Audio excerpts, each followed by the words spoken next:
A very good afternoon to all of you. We are now ready to start our event. I request the dignitaries on the dais to please join in. I request Justice Rebello to kindly come and join us. We'll have this show immediately after.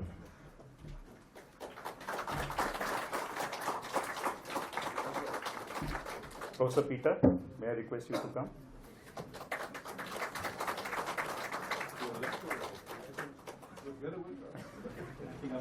Mr. Rajendra Kerkar, I request you to please come and join us, and Sujata Narona, kindly come.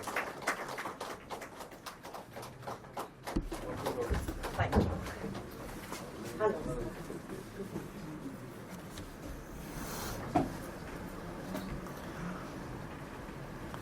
Well, for all of us at the Goa University, it is indeed a very, very special moment because we have gotten here together to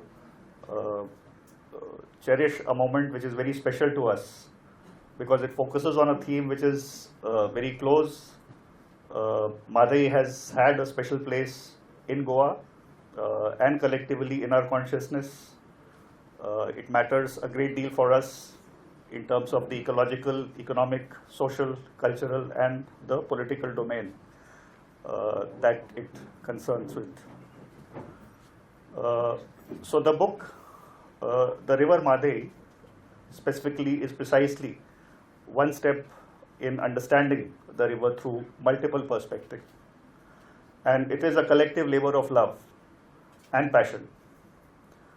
For us at Goa University, it is all the more special because the initial discussions with regard to the project started at Goa University and it traveled to BITS Pilani Goa campus through a series of meetings, and then it comes back to Goa University as part of its final culmination.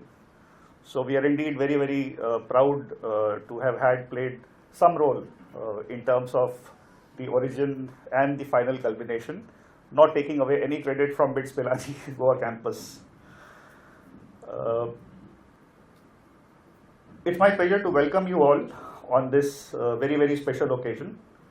We have a very, very esteemed panel today to figure in the launch and discuss this book. Justice Rebello, who very kindly agreed to be the chief guest.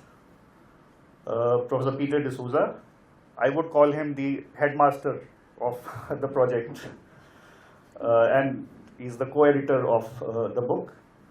Mr. Rajendra Kerkar, who has spearheaded the cause of Mhadei for decades, and Ms. Sujata Narona, who has had a very, very active community engagement through art and the text around the river.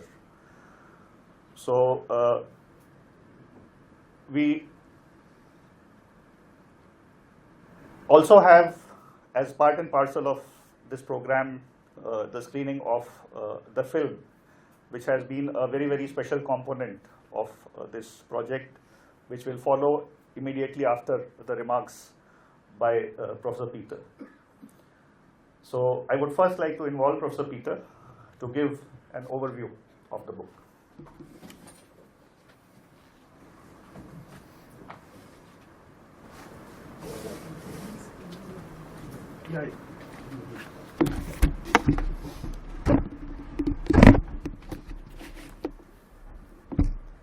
Good afternoon, everybody. It's really wonderful to see friends, family, colleagues, ex-colleagues, students, and the people of the Mhadei over here. So welcome to our discussion today. I'm going to briefly sort of give you an account of how we got here. The study actually began in the Narmada. We had planned to do a study when we were invited by the British Academy to be part of their international consortium of research under the rubric Times for a Just Transition. We had initially proposed that we would join the consortium under the question of the common good. That's something that political theorists like me find easy to do. So we thought we would study the common good as an idea that underlies a just transition. The common good as an idea basically says that communities today have to face burdens for some larger public good and for the benefit of perhaps communities further away, not just in the vicinity of the project, but further away. So we thought we would start with the Narmada, and we spent 6 months studying all the literature and found that it was too much. We were 20 years too late to study the Narmada. And then we looked around and we thought, oh, there's an ongoing debate in the Mhadei. Mhadei is close to my heart, close. So we said, the same question can be asked, but asked in a different way. So we decided to shift the project, the same question, the same series of questions, to look at the controversy on Mhadei. And to the credit of the British Academy, they were very supportive. They didn't interfere at all in the way we conceptualized it, the way we framed it, the people we involved, the questions we asked. They said, you go ahead, it sounds interesting. So we started by saying, let's look at the dispute. We had actually looked at a lot of the literature in the newspapers, some of the articles, some of the YouTube videos, and we thought, let's only look at, that's the kind of thing political scientists do. Let's look at the 10-volume report of the Mhadei Water Dispute Tribunal. And we thought, we will look at the dispute and we'll look at the question of diversion. But as we started going into the report, and in fact, one of my early conversations was with Justice Rivello, saying, can we understand the law around the dispute? When we got deeper into the report, we found that you can't look at the diversion only as a body of water. That so much should go to Goa, so much should go to Karnataka, that the river is not just a body of water. So our concept changed from a body of water to an ecosystem. We suddenly realized that we have to look at the river as an ecosystem. And the moment we opened it up beyond a body of water, which has to be distributed, we realized we are looking at a very rich history, ecological history. We are looking at a zone which has nurtured a biodiversity of plant, reptile, insect, animal, all in interdependency, all linked to the other, one nurturing the other. And an area, as our experts told us, that has been understudied. So we suddenly realized that if we shift the discussion from diversion of water to ecosystem, we have to now deal with the biodiversity of the region. And the biodiversity is rich. It's indicated as a hotspot by UNESCO, and that many of these species are endemic only to this region. So suddenly new questions came up. Do we have a right to interfere?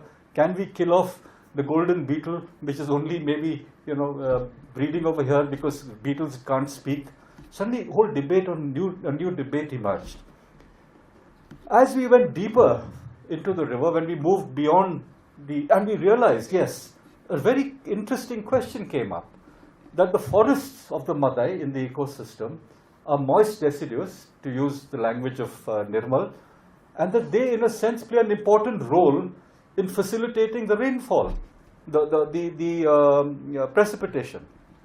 So the argument shifted, and we then moved beyond the ecosystem to look at a watershed. So the new concept that emerged was a watershed which involved us and required us to look at communities of the river, economic communities, fishing, farming, tourism, etc.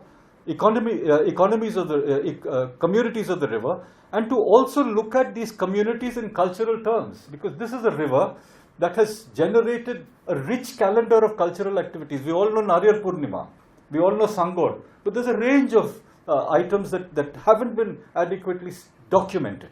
People know about them, people practice the festivals, but they have not been part of the debate, the public debate on the diversion of water. So body of water, ecosystem, watershed. Again, as we got deeper into the literature, I'm presenting these as keywords to you because I want you to latch on to those keywords. The fourth idea that came up, and this is a very important idea in the history of societies, is that the river is a commons. The river is not just a body of water or a watershed, it is a commons, which means it gives rights to people along the river to access it, to use it, to enjoy it, and to leave it behind. The concept of the commons became very important, so we added the concept of the commons to our discussion of the river. And finally, we realized that we had to look at the river in intergenerational terms. It is not just our river. It is the river of generations that haven't yet been born. It is a river which has been given to us, which we are custodians of. So Gandhi's concept of trusteeship emerged. It was a great idea that we are the trustees of the Mhadei. And as trustees, we have a responsibility to give it in as good. So I want this community of the Mhadei, the children of the Mhadei that I see here, to keep in mind that we are trustees of the river. Now, when we looked at the debates in the water tribunal and we looked at the government policies, we found great deficiencies. They just saw it as a body of water, what is the law, what is the... It was basically responding to the river by irrigation engineers and by lawyers. The water tribunal did not look at civil society, did not look at communities, did not look at environmentalists. So we decided we have to look at the river differently. We have to look at the river by creating what we will call a new community of knowledge. Okay? And that new community of knowledge isn't only academics like me. It has to involve communities of the river, people who have memories. Sujata will tell you about that. It has to involve activists, people who have fought for certain species, who have fought for certain ecosystems. So we created a community of knowledges, not knowledge of the river, but knowledges, where communities came in, where activists came in, where academics came in, where lawyers came in, and together we constituted what we called an epistemic community. So the project then has now reached a point where we have an epistemic community. Now, to understand this epistemic community, we set ourselves 3 or 4 goals. We said this community, meeting over a year and a half, must have certain deliverables, must have certain outcomes. So we specified 4 outcomes. The first we'd achieved. We created an epistemic community of people of the river. You will see all their names. We have 19 chapters. It's a huge book, 450 pages, 19 chapters, with people who are lawyers, journalists, anthropologists, sociologists, etc., etc., a range of perspectives on the river. So we gave ourselves 4 objectives. We said there must be a community of knowledges. Second is there must be a book. That we've achieved. The book will be released. But we didn't want the people who are going to benefit from the knowledge created only to be people who read books. So we decided we have to go one step beyond, and we created a film. And that film brings a dimension which the book can never have. It's visually beautiful. It brings in an aesthetic dimension that the word cannot really, unless you read poetry or something, can never capture. So we created a film, and the advantage of the film that it is going to be open access. Anyone can read it. You can send it to your family and friends all over the world. And the 4th thing is we have created a website where all the knowledge that we have produced and found and collected will be placed for open access. You don't have to pay. There are no firewalls. So these 4 products have been achieved. Now, how does our work relate to the British Academy project? Now, there are at least 15 or 18 projects that are working on times of a just transition. So we saw our understanding of the river as having 4 time dimensions. I want us to appreciate this, because a lot of the public debate on the river has been very presentist, has been only about today. Don't divert. We will not let you divert. We need the water. It is as if this water was born today and we have to debate it. It's a very presentist debate. But when we look at the river, we suddenly realize there are 4 time dimensions in the river. There is geological time. This river was there before we were there. The river emerged through a long cycle of monsoon, falling on the Western Ghats, falling on the laterite of the Western Ghats, creating rivers. 300, Nirmal says 300 rivers are flowing from the Western Ghats, one of which is our Mhadei. So the river actually belongs to geological time. And geological time is not 10 years, 20 years, 100 years. It's 1,000+ years. So we had, I mean, who are we to interfere with that river? Question number one. The river belongs to ecological time. That as the river started flowing over millennia, it produced these wonderful forests, Bhimgad, Mhadei, the forests in Maharashtra, and through some luck, just through some luck, I don't think it was the great vision of any lawmaker or planner. The forests are all contiguous. Maharashtra's forest is contiguous with Goa's forest, which is contiguous with Karnataka. So there's a wonderful stretch of virgin, biodiverse forest, which is feeding the rains and being fed by the rains, which is producing our rivers and producing the biodiversity. So second important dimension of time is ecological time. See the river in terms of what it has produced and what it sustains. The third dimension of river, now we are becoming closer to our time, is cultural time. The river has, once communities live by the banks of the river, once we enter the picture, geological, ecological, now human beings have entered. Once we enter the river, we create practices, rituals. So there will be a little bit of, we have to break the coconut at Nariyal Purnima, the Christians will have some feast where they will throw holy water on the river. It's a beautiful body of traditions that Goa has produced, cultural. So the river belongs to cultural time. Geological time, ecological time, cultural time. And the fourth dimension of time is political time. Suddenly, India becomes a free country, India becomes a federal, Karnataka, Goa, Maharashtra. The vision of the founding, the Constituent Assemblies, they said these guys are going to fight, so let's create a provision in the Constitution. So there's an article in the Constitution which empowers the central government when states fight about water to create an interstate water tribunal. So political time. Now all these times have to be understood when we are understanding the Mhadei. And that's what we have done. Now,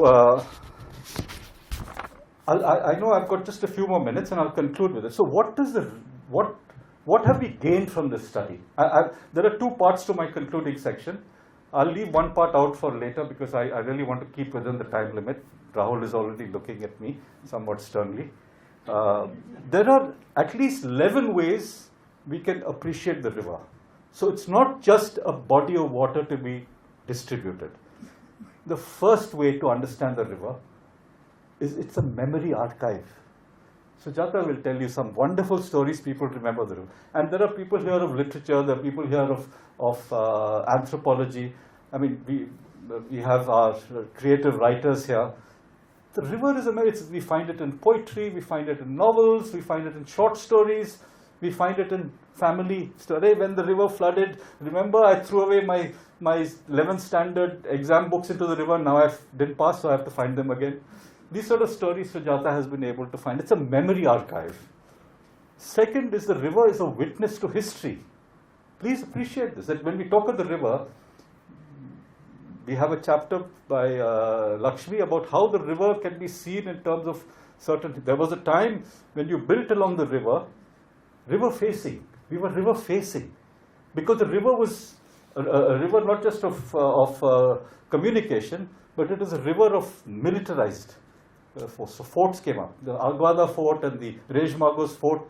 But so the river has to be understood as a witness to history. The third, I've spent a lot of time, the river is a nurturer of biodiversity. The river, this is an important point which is just missing in the debate. The river as a provider of ecosystem services. Why we must defend the river? In global debates today, you will find this is an important, there are 16 services that a river gives you.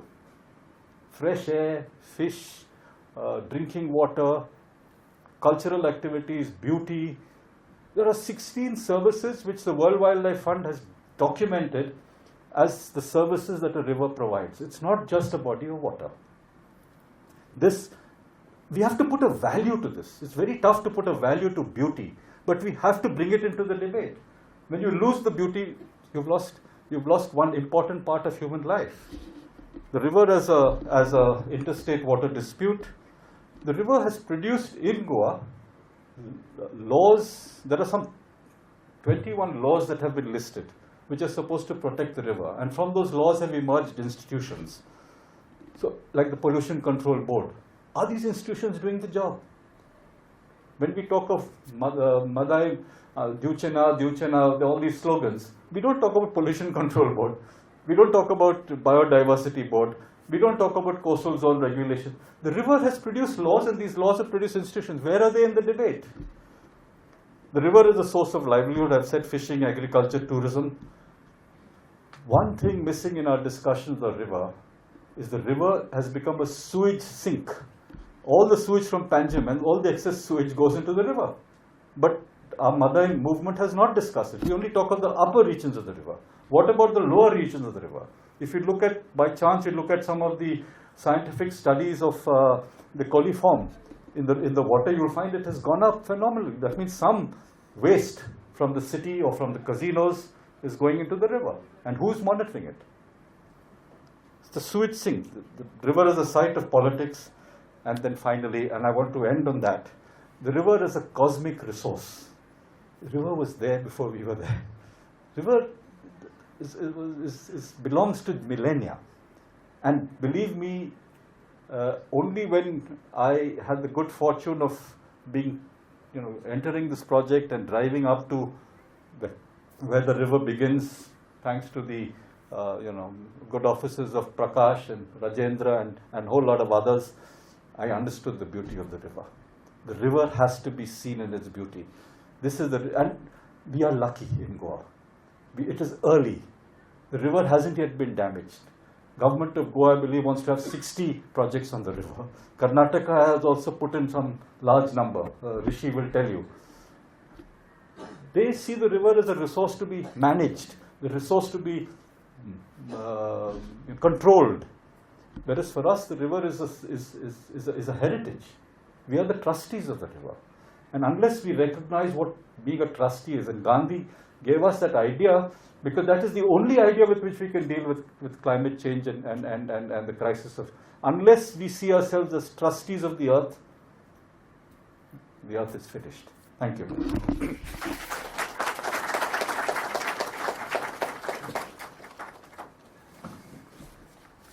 Thank you, Professor Peter.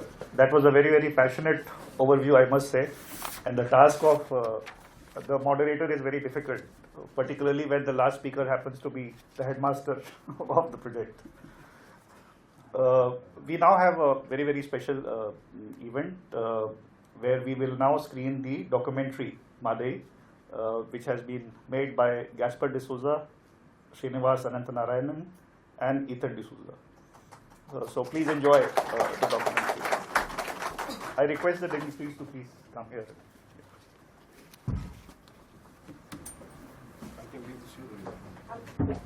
Yeah.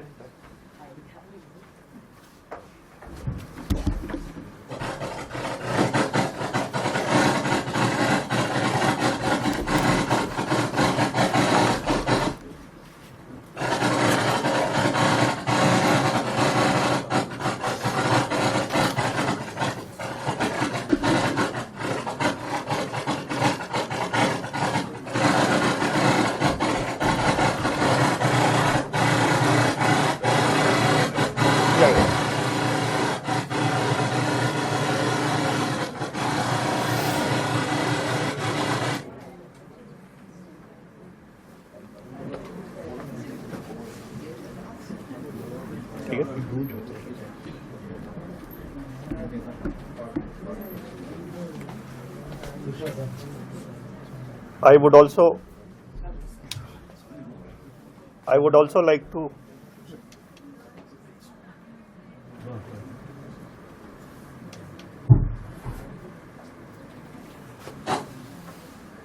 like to acknowledge the presence of Nirmala Tai and Damodar Bhai who have come here, and it indeed shows the passion and the value that you attach with this topic.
rivers have been at the center of human society, human economy, our culture, our literature, our imagination. Poetry has been written about it, epics have been written about it. When we were thinking about how we could enter the project of the British Academy on the times of a just transition, the idea of a river offered itself. There are several river disputes in India, particularly as India's economy grows and its population increases. Water has been central to this evolution.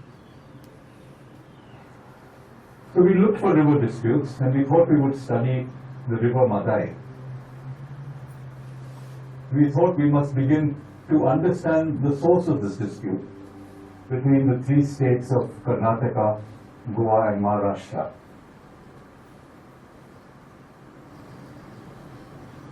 But as we delve deeper into our understanding of the river, we realize that we have to go beyond just a dispute of a diversion to a resource, to a watershed, to a commons, and now something that we holistically would like to think about in intergenerational terms. So the river for us meets multiple time zones: geological time, ecological time, cultural time, political time.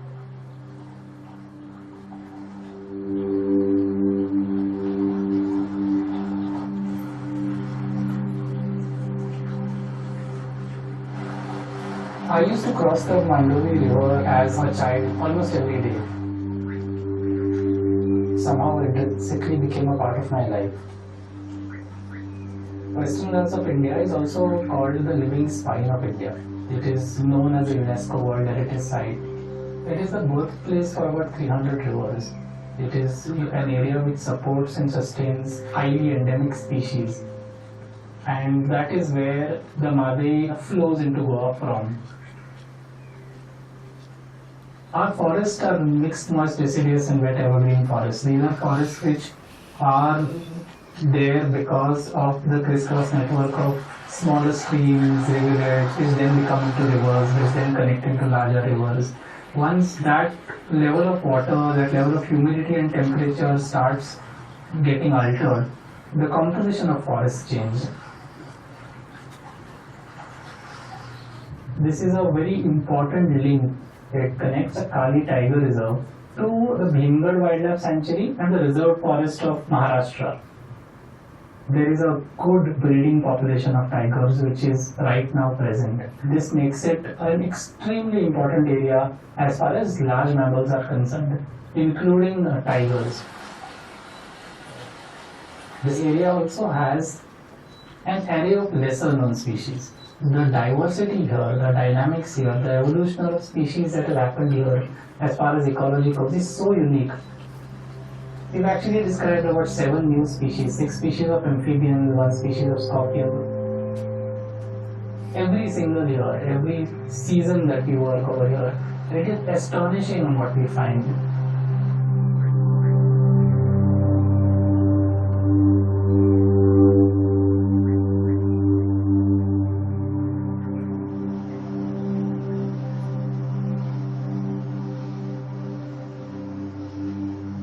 Freshwater ecosystems are highly fragile. It occupies a very tiny fraction of Earth's surface area, but it harbors more than 51% of fish, which is a mind-blowing figure. I reported the Deccan Mahashir in upper reaches of Mhadei and also the streams of Dudhsagar. We also found the Hepsilobarbus scolis, which is also endemic to the Western Ghats, and some other native fishes which are found in many different river systems of Mhadei. Maintaining continuity of stream flow is very important so that many fish can migrate freely from lower reaches to the higher reaches to complete their life cycles. 5.7 value. Today, many of our rivers have become fragmented due to the construction of check dams, barrages, hydropower. which has led to the decline in the native fish population all over the globe.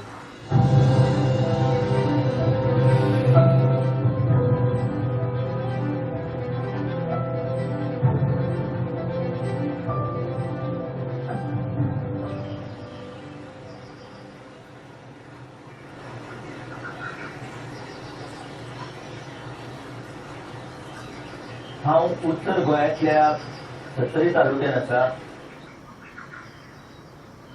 हे जे आमकां जंगल दिसता, सदाहरी जंगल, हे सदाहरी जंगल शेकड्यांनी वर्सां सावन हांगासर आसा.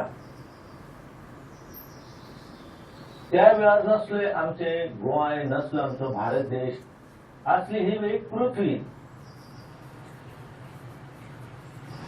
हांगासर तुमी जर येयले जाल्यार पयली तुमची नजर वयता ती उलट्या आकाराची जी मुळां आसा ताका दिश्टी पडटात. अशा प्रकारची संरचना जी आसा आमकां ह्या जाग्यांनी मँग्रोव्ज म्हणटात थंय दिश्टी पडटात.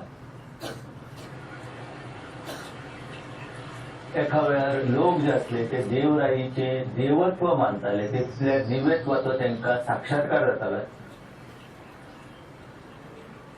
तांकां दिसताले की ही जागा जी आसा ही आमच्या आजोबाची जागा आसा. तर तो निराकार स्वरुपातलो एक देव आसतालो.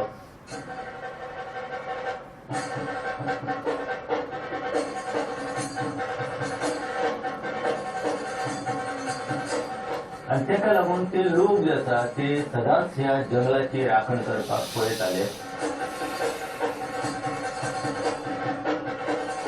आमच्या हांगासर ह्या न्हंयच्या देंगणान जे तरातरांचे उत्सव जाता, ऋषी पंचमी जाता, त्या वेळार बायलां जी आसा ती थंय न्हंयच्या कांठार वयता आनी फातरांची पुजा करता. चवथीच्या दिसांनी गौरी पूजन जाता आनी त्या वेळार न्हंयचें उदक, बांयचें उदक जें आसा लोक पवित्र म्हणून ते पुजतात. रणमाले सारखे लोकनाट्य आमकां पळोवपाक मेळटा. मागीर दशावतारी नाटकाची परंपरा आसा, काले आसा, धाल्यांचो उत्सव आसा.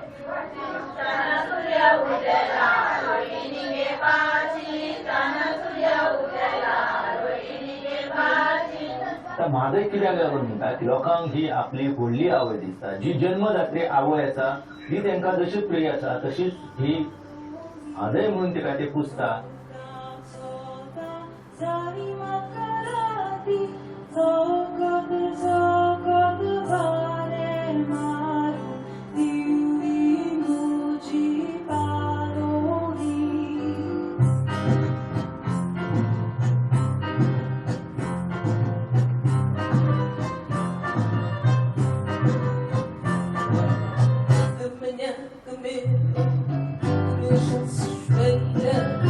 Acordei tremendo, deitada na areia, mas logo os teus olhos disseram não, e o sol quebrou meu coração.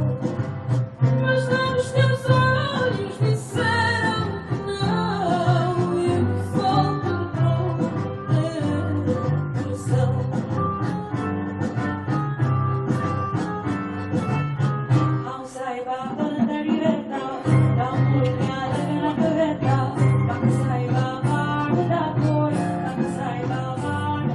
Karnataka wants to divert the river water for its parched northern districts. Goa has refused to do so on ecological grounds. The tussle has left multiple districts in Karnataka deprived of water.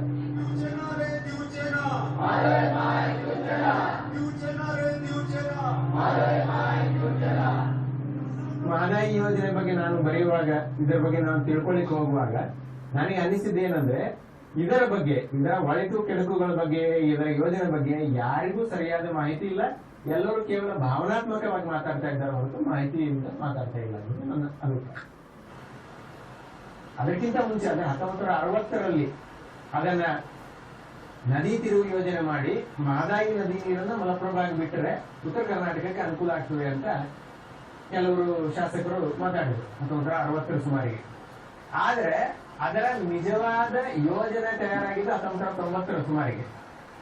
ಕಾಲುವೆಗಳನ್ನ ನಿರ್ಮಿಸೋದ್ರಿಂದ ಆ ನದಿಯ ನೀರನ್ನ, ಆ ನಾಲೆಗಳ ನೀರನ್ನ ಮಲಪ್ರಭಾಕ್ಕೆ ಬಿಡುವ ಒಂದು ಯೋಜನೆಯನ್ನ ಅವ್ರು ತಯಾರು ಮಾಡಿದ್ರು.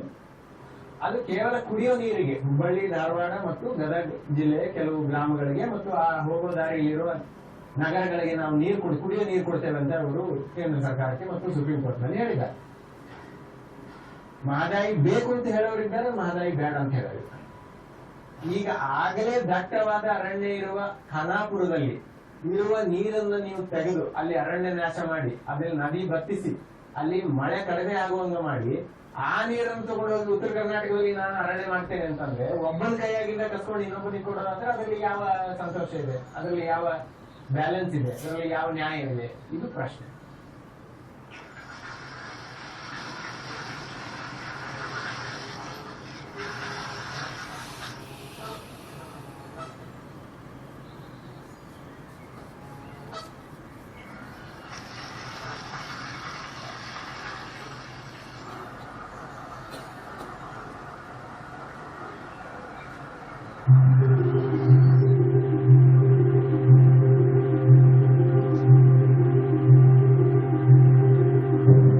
If you look at some of the laws which have been passed in the past 7 to 8 years, it has largely been about creating the river as a mechanism for transporting cargo.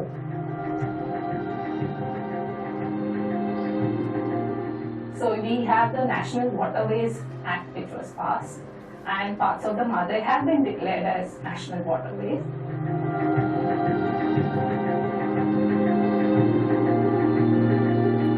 All these laws create institutions. We have the Goa State Wildlife Board, we have Goa State Pollution Control Board, you have the CRZ authority. But much of their work becomes about prevention, complaints, giving permissions. Enhancing the quality of our water is something that gets missed out.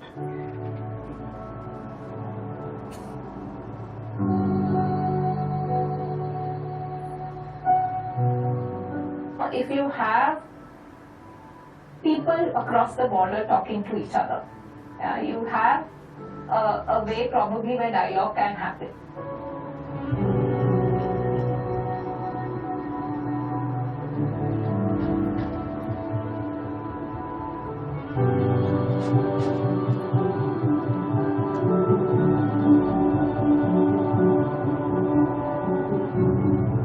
Decisions are always made removed from the life of children. So I was keenly interested in what do children who live along the river think about the river. The intention was to not turn it only into a documentation of the past, but to try and address the thinking of our present generation. It was beautiful because 5 was the youngest and our oldest was 83 years old. So the mapping was serious, which they took on in the form of a drawing. It was remarkable to even sense those moments of negotiating. And we documented through a small micro workshop setting conversations about memory, knowledge and vision of the river. This project really showed us what the communities know when you make the time to ask. A very beautiful thing came up about swimming, where a middle-aged man actually in one workshop asked the young people, how many of you know to swim? And actually very few of them knew to swim.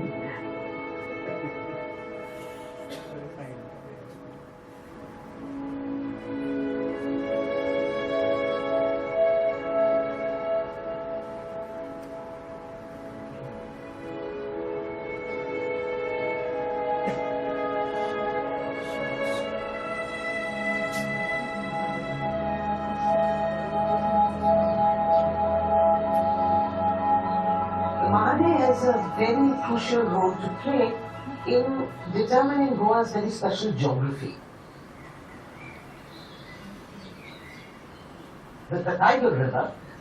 So inhabitants of the region, by default, have to learn to experiment with ways and means of balancing saline flows with non-saline flows when it is at its freshwater profile.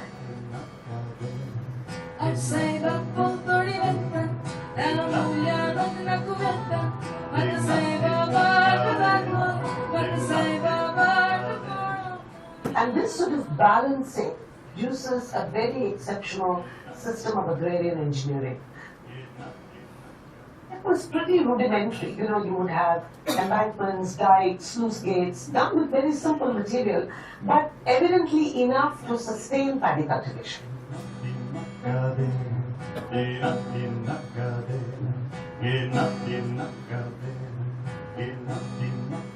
The river was also an aquatic highway. So it's not surprising at all that you have the Eel, the Goa, emerging at the mouth of the Mhadei.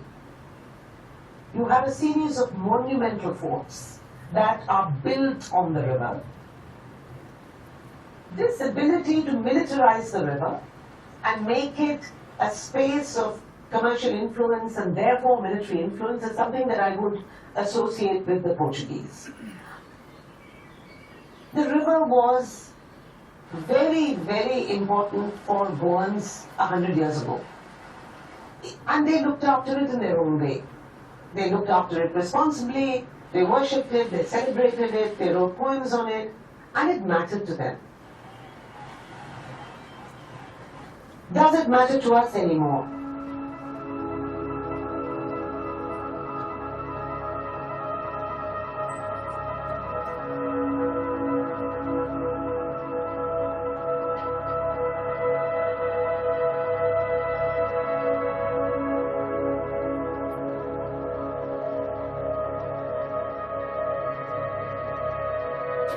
So far, there has not been an attempt in Goa to quantify the value of a river.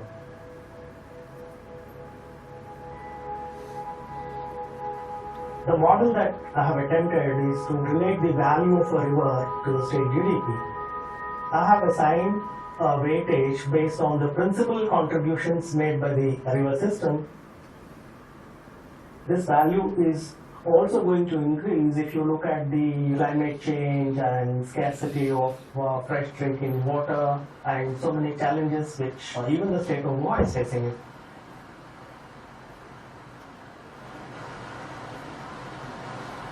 The idea of quantifying is to bring out a larger picture and fresh thinking, and also to drive home how interfering with the flow of the river you are going to lose these benefits and lose these values in course of time.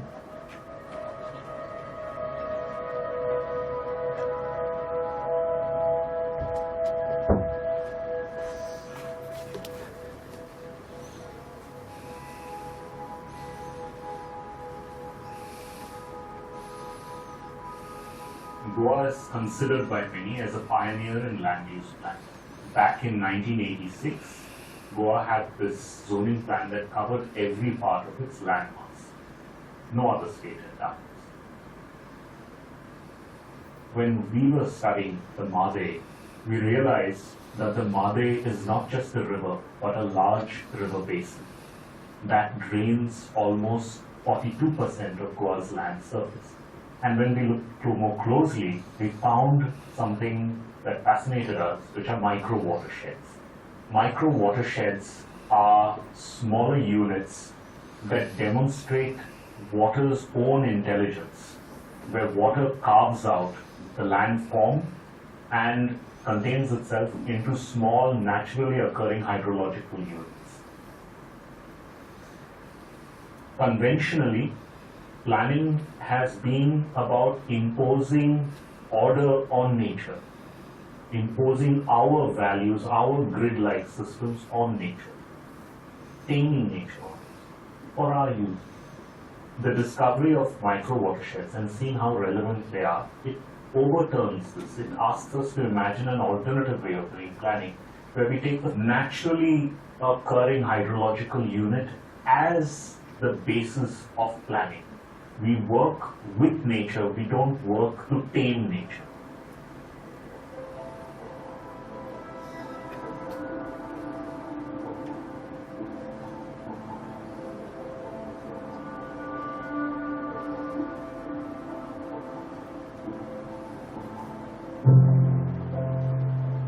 In our journey down the river, we discovered its beauty. We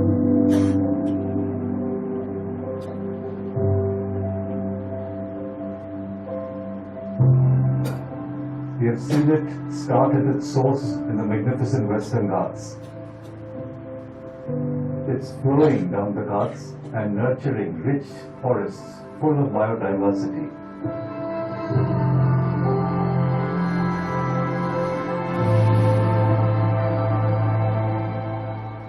We have seen it build up relationships with its cultural communities of song, of dance, of ritual, of festival. We have seen it flow and kiss the Arabian Sea, carry with it its memories and its nutrients to support the aquatic life of the oceans. This is where the river meets the sea. It's the point at which, over millennia, the river has, in a sense, begun this conversation.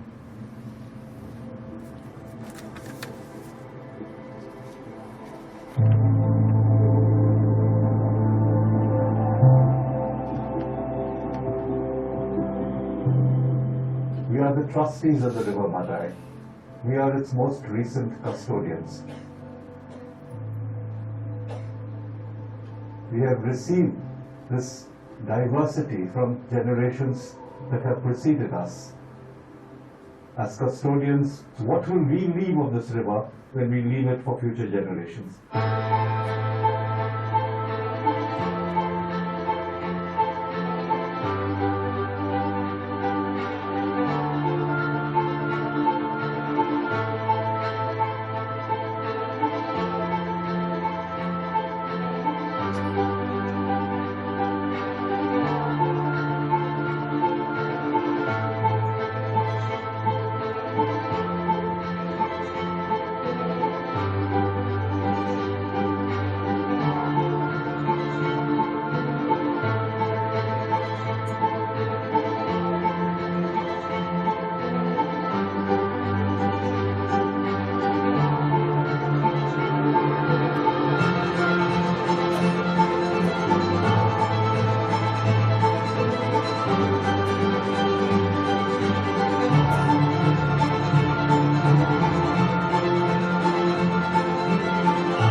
So a very big round of applause again for the film.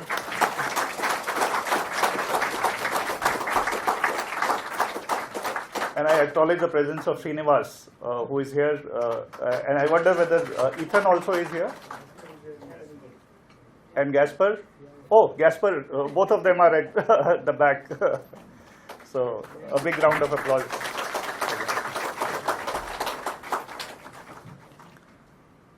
So I request the dignitaries to come again to the dais for the rest of the ceremony.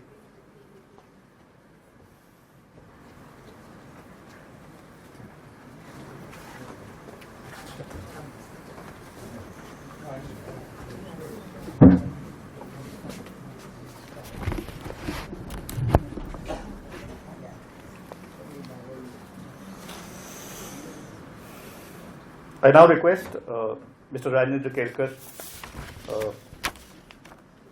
who is one of the very, very key contributors and a very active partner in the deliberations that happened, to give his brief comments.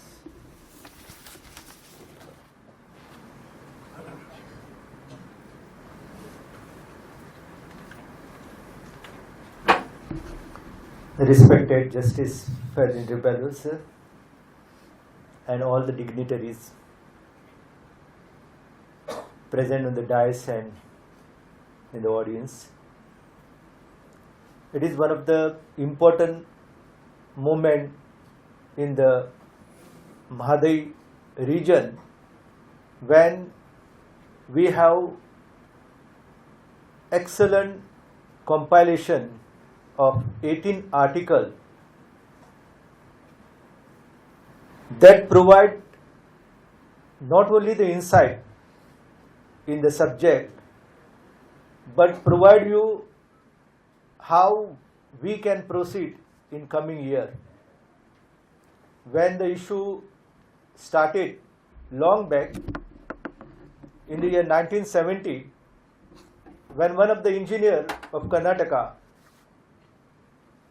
Balekundri, put forward the idea that there is need to dam and divert various tributaries of river Mhadei into Malaprabha, and it provided the solution, and this solution was provided without having what was the actual situation of the project which was taken in 1970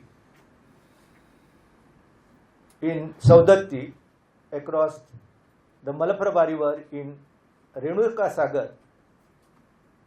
It was having lot of leakages, and these leakages, the high level committee of Karnataka government only made the suggestion that if these leakages are fulfilled, then there is no need of damming and diversion for the Karnataka. But in spite of that, Karnataka decided to first utilize this water because this is the region which is having lot of dispute historically, geographically.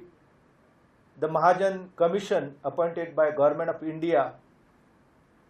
So that is why Karnataka thought that we should utilize this water. And if you look at this river which rises in the Western Ghat, 30 kilometers away from the Khanapur, it rises in the form of spring and then in Degaon and then comes down, and this river would have gone and become one of the tributary of river Pandri, and Pandri, you know, finally joins the Kali river and Kali goes to Karwar. So instead of that, this river take almost U-turn, goes to Gawali and Sapoli and then tumble down, and you can see one of the beautiful waterfall of the world, Vajrapoya, and from then the river comes to Krishnapur and it enters Goa at a place called Kadwa in Sattari Taluka, and it becomes the lifeline for the first important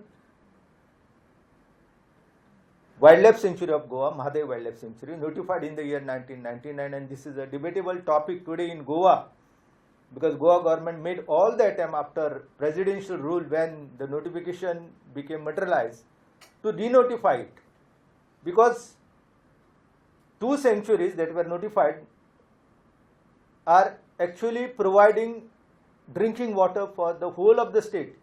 Netravali providing water for the Sahavali water reservoir, whole of the water. If you see the Sahavali project that is built across the Guleli, and Guleli flows almost more than 40% of the Guleli flows through the Netravali Wildlife Sanctuary, and the water that the 43% of Goa population uses of Mhadei, that is the part and parcel of the Mhadei Wildlife Sanctuary. So it was the Lieutenant General Jacob done wonderful job for signing on his last day of the presidential rule Netravali and Mhadei Wildlife Sanctuary. So today you can see because of this notification, Karnataka could not take up the work of the Bhandura project. Otherwise they would have already started, and we all are aware that on the day when Mahatma Gandhiji was born, 2nd October 2006, Karnataka started. They laid the foundation stone in Kankumbi and started the work without taking any permission from Goa government.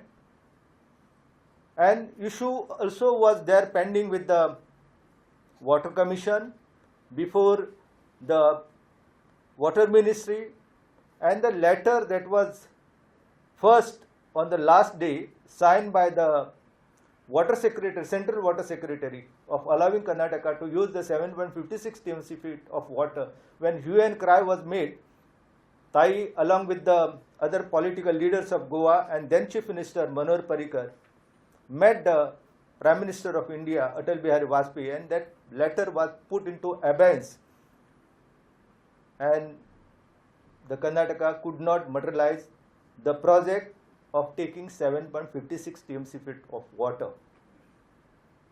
Afterward, I requested the government that don't go and become trapped into the tribunal, but in spite of that, tribunal became the reality because government approached the Supreme Court, and Supreme Court gave the directive for the constitution of the tribunal in 2011, and it took almost 2 years because the Karnataka minister was, chief minister was the central minister.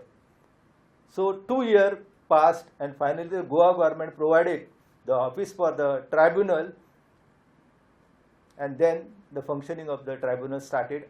100 hearing took place, and on 14 August 2018 the decision came, and now the Karnataka has been given 3.9 TMC feet of water. So before the award, Karnataka completed the work in Kankumbi, and if you go there, earlier Goa government was not aware, so when I put the issue before the then governor of Goa, Bharadveer Vanchu, the chief minister ordered the WRD to go with me and inspect, and finally they found what I was telling is the truth, and now the case is pending. Goa government made a big celebration after the tribunal award, but when we submitted the memorandum to the government realized that we were cheated, and now you know the disobedient petition and several petitions have been filed, and the 3 states after Goa, Karnataka also put the claim that they want more water. Maharashtra earlier was not the part, so then Deputy Chief Minister requested Vilas Rao Deshmukh to be the part so that Maharashtra would support the Goa government, but the Maharashtra now got 1.33 TMC feet of water. So issue became very critical, and here in Goa, we under the leadership of Nirmala Tai, Mhadei Bachao Abhiyan was constituted, and the petition was filed, and that petition, when came for the hearing, the Karnataka Senior Counsel Fali Nariman said that we will not divert the water or utilize it, and presently if you go, they have completed the work and water is going on. So now the Goa government has to prove before the Supreme Court how the water is going, and unless and until you tell to the court properly with the engineering skill how the water is going, because it is very problematic issue now to prove before the court. So there was a need to provide the information, and when Peter D'Souza, he came and told me that the need to have such type of the book that will provide the people all information about the topic from the Goa side, from the Karnataka, from the Maharashtra views, and then I agreed to cooperate with him, and then the exercise started. Actually, it was Dr. Rahul Tripathi who long back organized one discussion in Goa University almost 15 years ago. He was continuously making the effort to make the discussion on the issue, but it did not materialize. Then under the banner of Goa University, he started the work, and then with Peter D'Souza taking the lead, today you can see this book is a reality. This book will provide you not only the perspective in Goa angle for example, Rushi Desai from Belgaum, a senior correspondent of Hindu, extensively done study on the politics of the Karnataka, his observation, got it, no? What is the politics behind the actual damming and diversion? He made giving a balanced view. Many a time there are people who says, what will happen to Goa if 3.9 TMC feet of water is given for damming and diversion to Karnataka? There is no question of allowing, because we are believing in the democracy. When the Constitution of India formed the River Dispute Act 1956, we were not a part, because Goa was liberated in 1961. And when Goa was liberated, it was the bounden duty of the central government, bounden duty of the government in the Goa to request the central government that we don't have the river.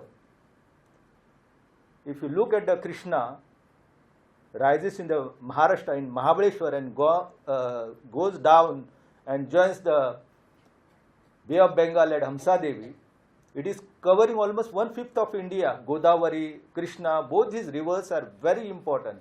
And if you look at the 25 tributaries of the Krishna, one is Malaprabha. Malaprabha is much, much, much bigger, longer than river Mhadei.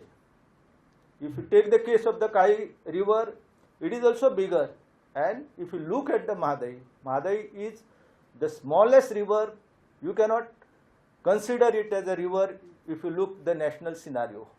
111 kilometer long river, 1580 square kilometer total drainage area. If you look at the Zuari, 119 kilometer long river, but the area is very small. So these are just like a stream in the angle of the Karnataka. But in spite of that, Karnataka put the claim, Maharashtra also put the claim, and today we are suffering all these issues. So that is why when we look at the 7.56 TMC feet or 3.9 TMC feet, the main problem is what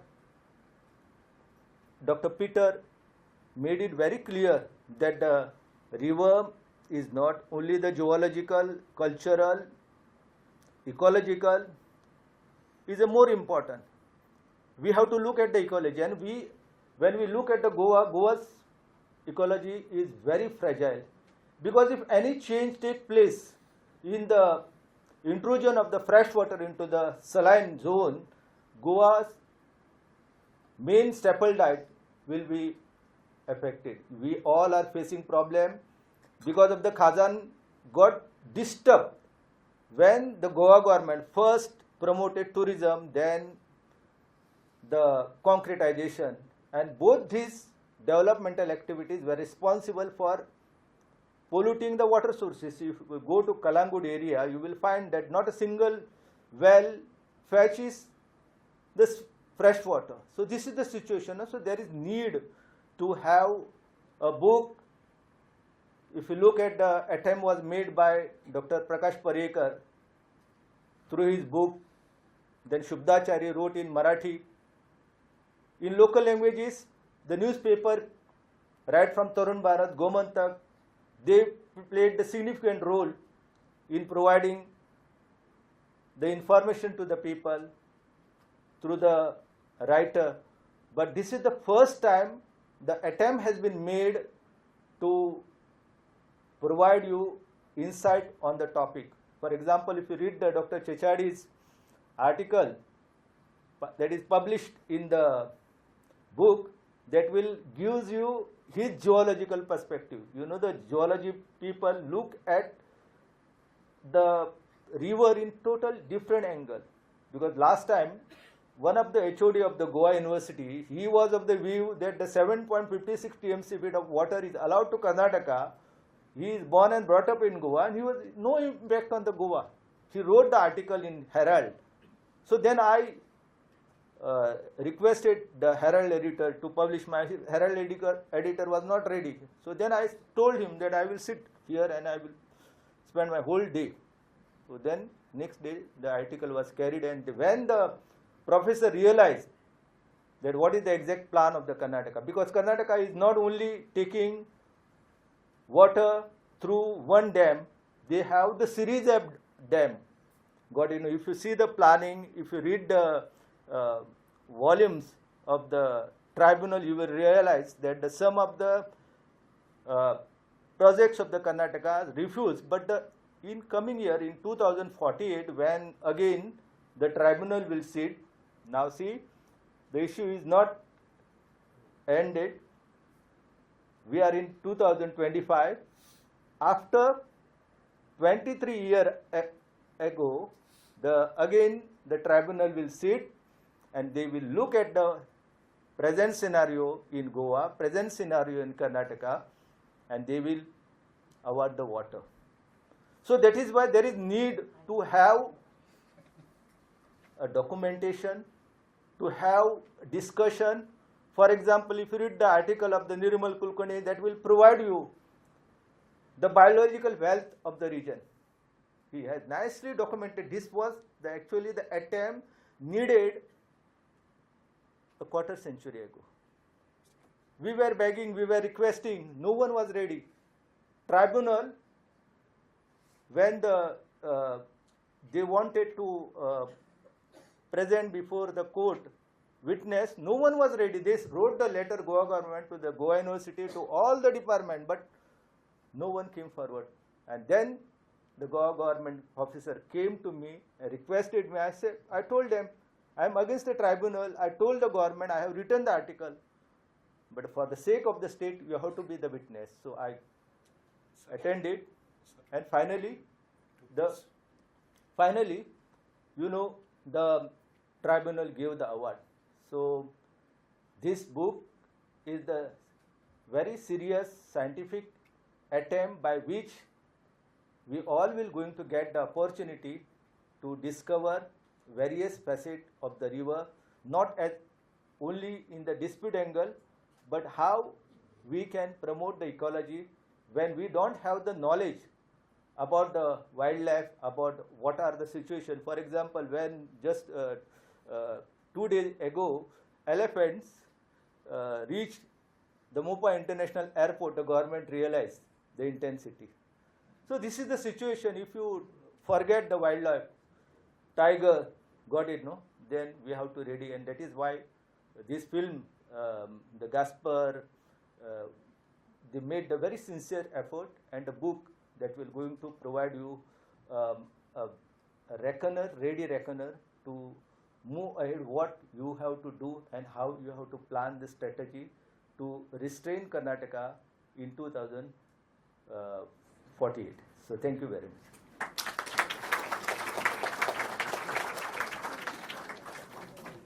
Thank you, Mr. Ketkar. Sorry for the brief interjection. We will now have remarks by Ms. Sujata Norona, who also has been one of the key contributors to the book. Will you help me with? Oh, yes. Would you know? Hello, good evening. I'm going to really restrain myself to remarks because I have also a bit of an imposter syndrome here. I'm honored to be included in this gathering, honored to have been part of this epistemic collective because I work with children, I work with libraries, I work with the story, the idea of the story, and all of this sits on the margin of really often formal discourse. So thank you, and really an honor to be here. Before I talk a little bit about the chapter I contributed, I want to say that one of the biggest learnings for me has been on how efficiently this project has been held by Peter and the team, and what remarkable people I met because I agreed to be part of this project. So really I wanted to just acknowledge everyone who's in this book and who has been at these meetings because it has been tremendous and hard to put in words. Because I work with the story and because I want to contain these remarks to really the chapter that I've contributed to here. I want to talk a little bit about the process, and I'm only a sutradhar, I'm just telling the story.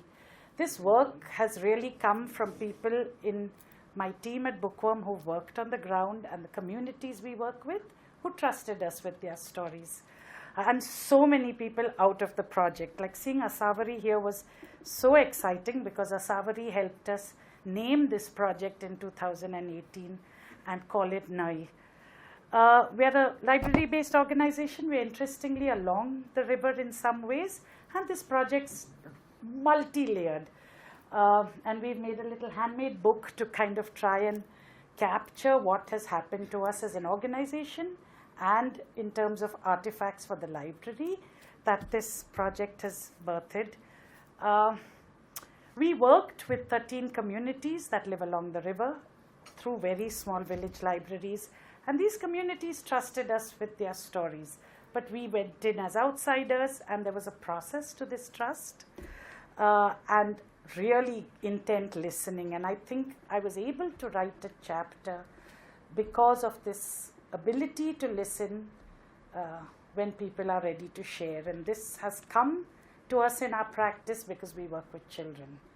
Part of working with children demands that we listen and observe carefully. And I've learned that, and it paid off.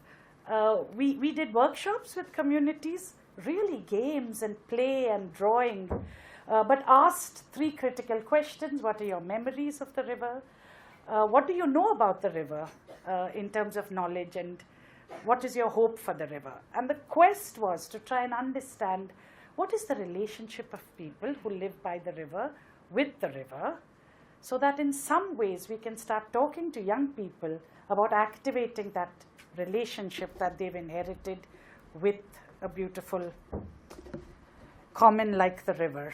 And stories flowed out, and thankfully Peter loves stories, and so I will just share one story that I've included in this chapter, and then I'm leaving all the rest for you to read.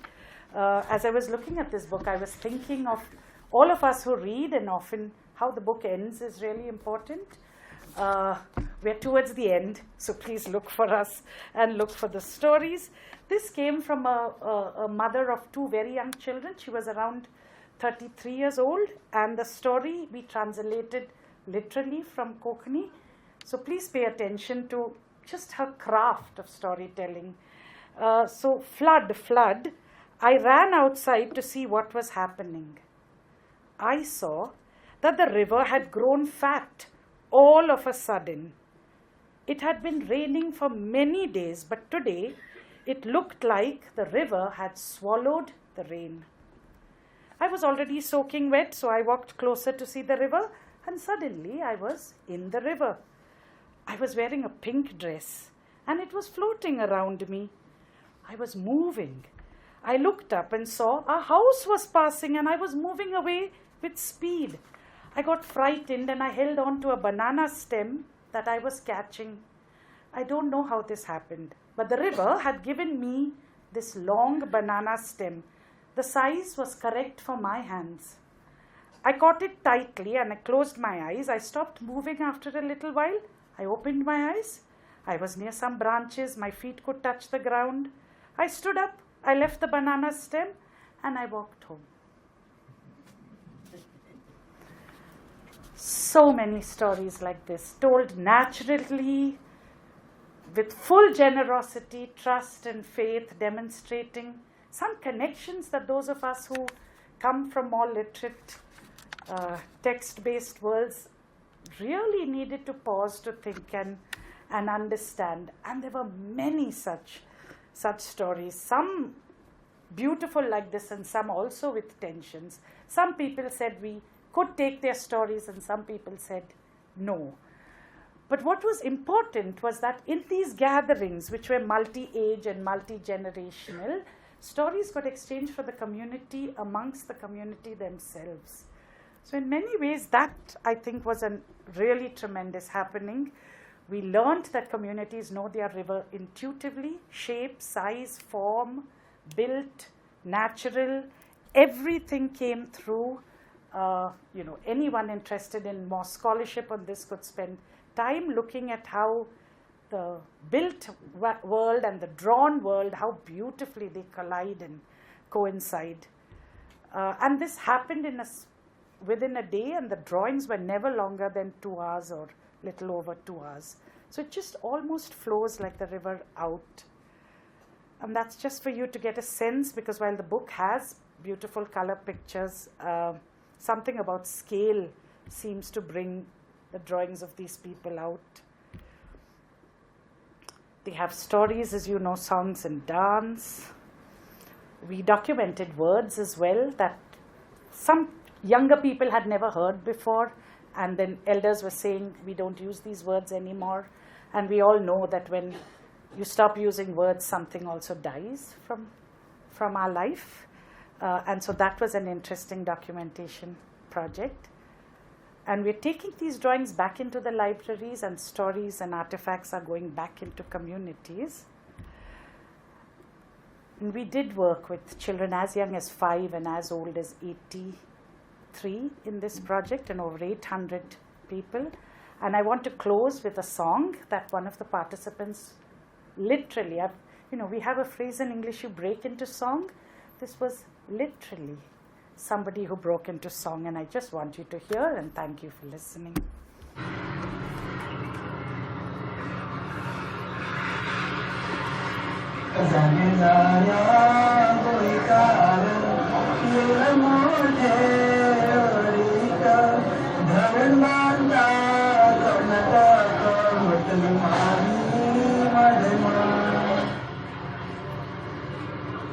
Thank you.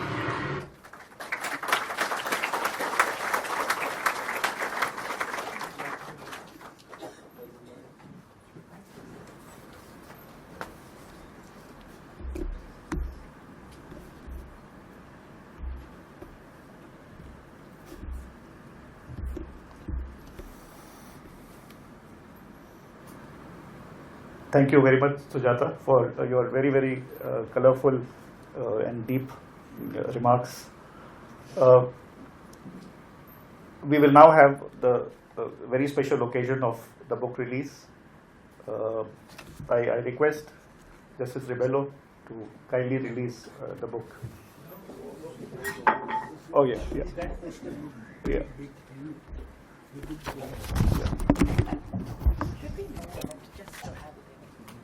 No. Okay. Yeah.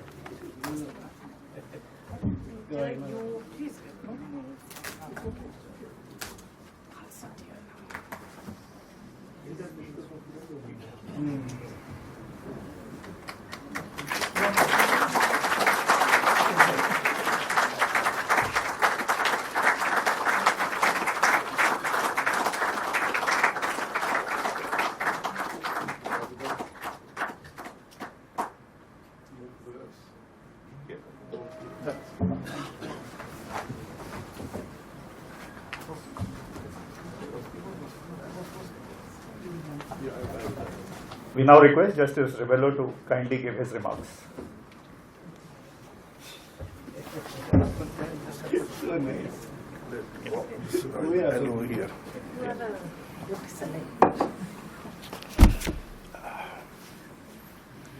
Dignitaries on the dais, everybody present over here. Now I speak as a judge, balancing what you have heard, what is in the book, and considering that is already an award by a tribunal. Mandovi, Mhadei, Mhadei, Ma. What is something the river and Ma? I remember when I was a young boy, growing up, I heard of Mrs. Gore in Mumbai. She was called the Paniwali Bai.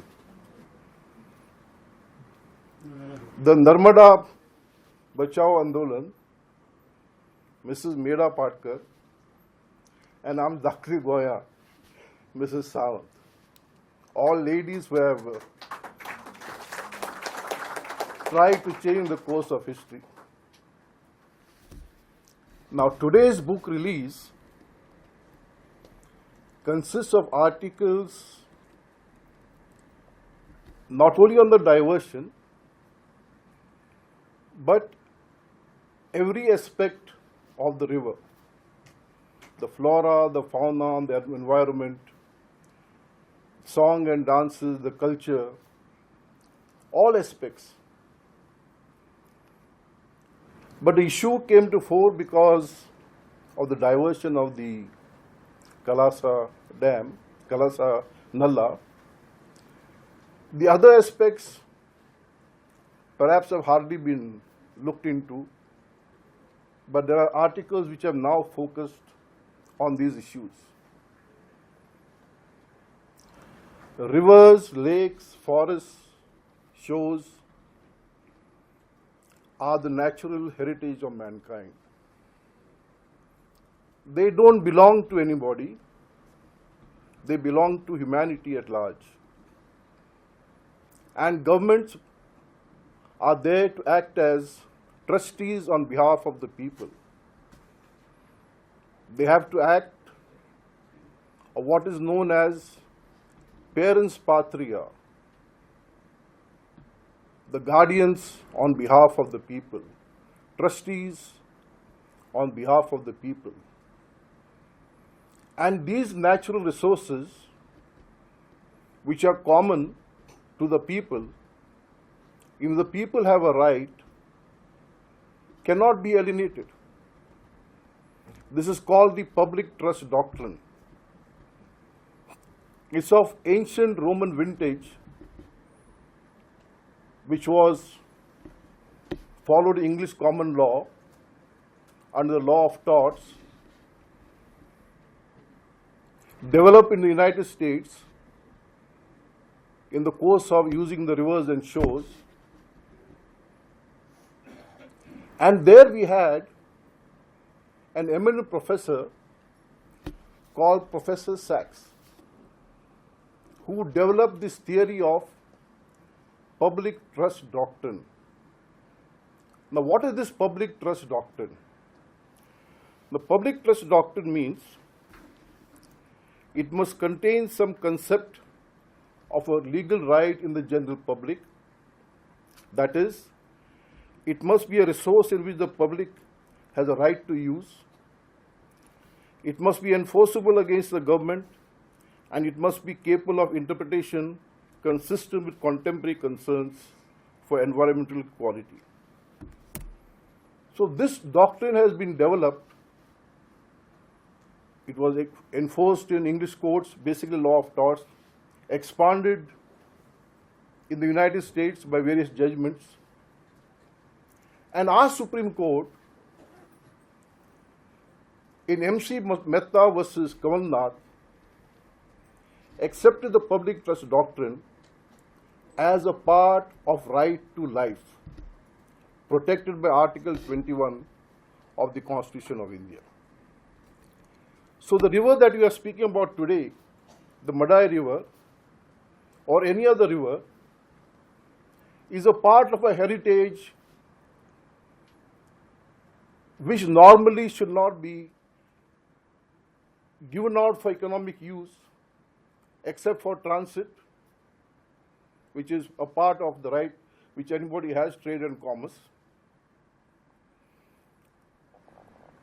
Now, this is the first part which I will speak about, and there's also one article in this book by Aurobindo Thomas Pereira, who writes on the effect of casino boats anchored at the Mandovi. The public trust doctrine is embedded in the notion that humanity's common heritage of natural bounty should be safeguarded against improvident alienation and degradation. Now, when I speak about the casinos is not, what is carried out there is gambling, and that is what is called res extra commercium, a trade activity which is prohibited, which is illegal, but can be used by the states for many a time. So the question really arises, whereas transit is, yes, permissible, whether you can park the boats, anchor the boats in the river, and allow it for a trade which is known as res extra commercium, and in the words of the finance ministers, a sin entertainment, because that is heavily taxed. So one part of it here, so we have, do the people have a right to reclaim the river for themselves? Years ago, if you recollect, we used to have kids swimming from Bedi side to Mandovi, across to Panjim side. But I don't see of it or hear of it anymore. It has long since gone. So under the public trust doctrine, and as Peter also has mentioned it, he calls it the common, yes, people have a right to the river. There's degradation of the river on account of various aspects of the casinos operating in the anchored in the river. The second part which I'm talking about, before I come to the Nala issue, is the effect of mining on the river. There are 27 mines in the Mandovi river basin. Now this is based, all these figures are based on articles in the book. They generate 1,02,250 tons of rejections per year.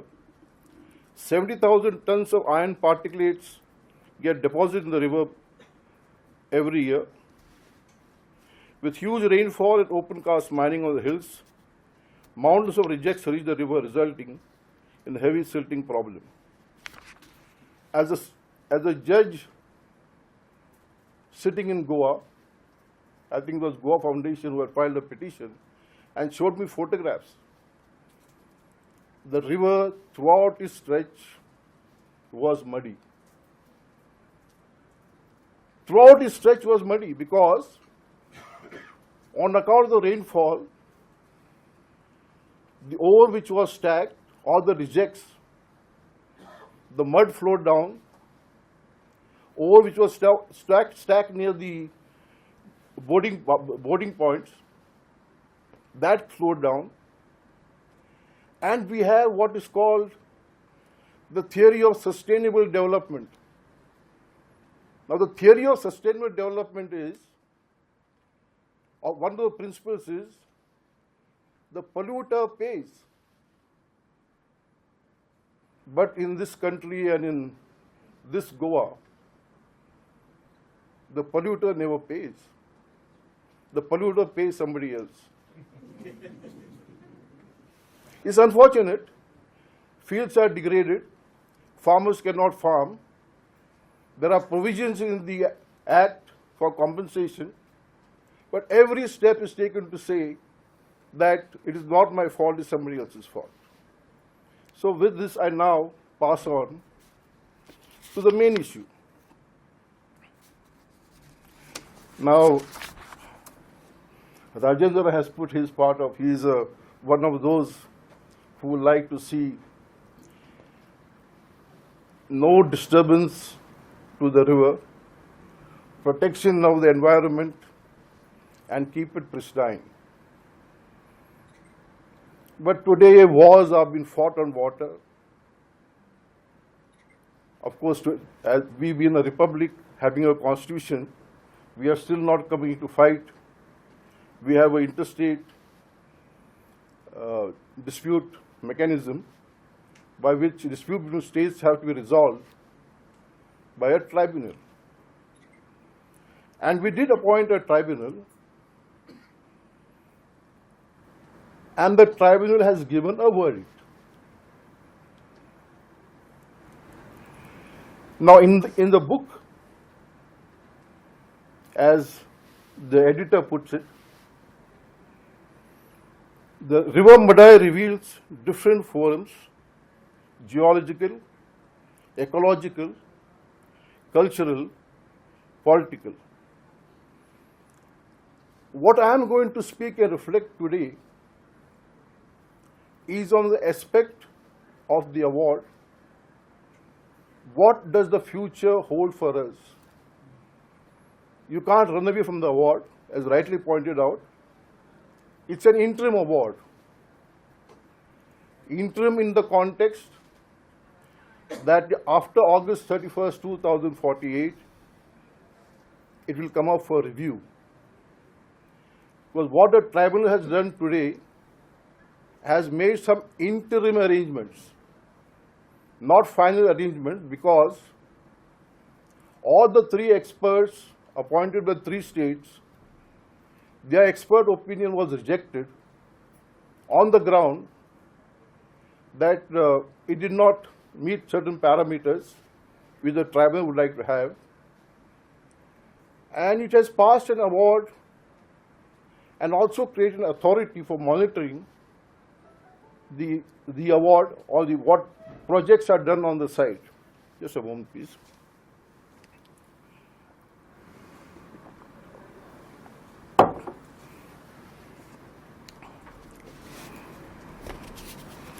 Now, the tribunal, in its award, I will just read it because, has observed in this manner.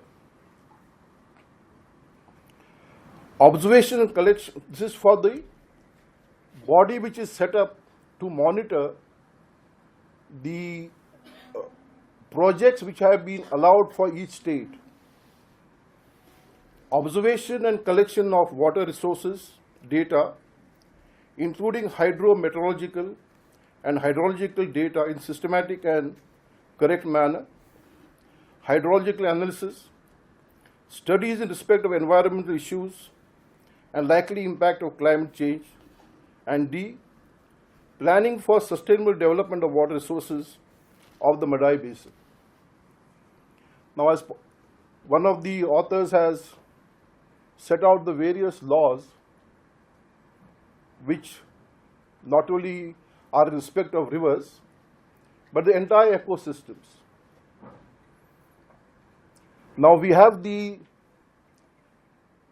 Conservation of the Mines Act, in which there are rules, and some of the rules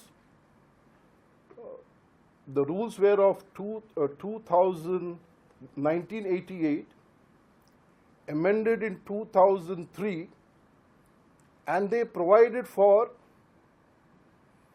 certain things to be done before the mine was closed, basically to protect the environment, replenish the degradation, and at the time of final closure, again a plan in a like manner.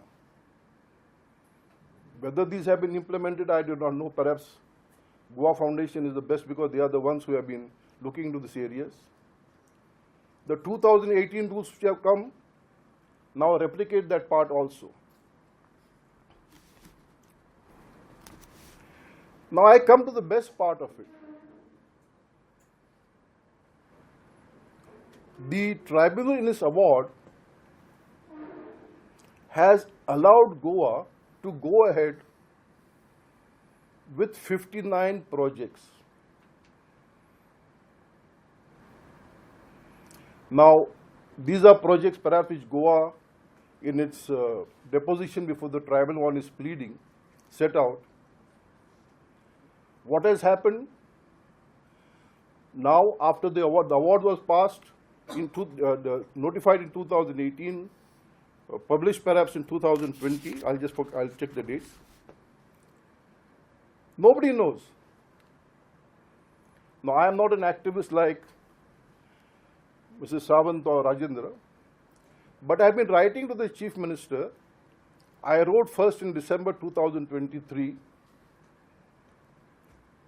pointing out the award and its impacts and the need to study. I again wrote in January of 2025, pointing out the need to have experts to consider the various issues raised by the tribunal, so that when the matter comes up again in 2048, we will have the material which we did not have earlier at the time of the interim award to support our case. I don't know, I have received no communication feedback as to what has happened. Now, the only information that I got back was question number, I think it was 130, unstarred question 130, which was tabled by Mr. Viresh Borkar in the Goa Assembly. And there, the government did give some answers. What they said was that in respect of 6 projects, Rive, Naroda, Sonar 1, Matocharwado, Rolkarne and Rankar, they had appointed consultants for the DPR. Now, DPR is the detailed project report based upon which you can go to the central government for environmental clearances. In respect of 2 others, they said we are doing some work. But what I found out was 3 projects which were named in the answer were missing from the annexes to the answer. I don't know if you have seen the Marathi play, Tomi Navets. So this was something had disappeared from the, and I still don't know what has happened to that.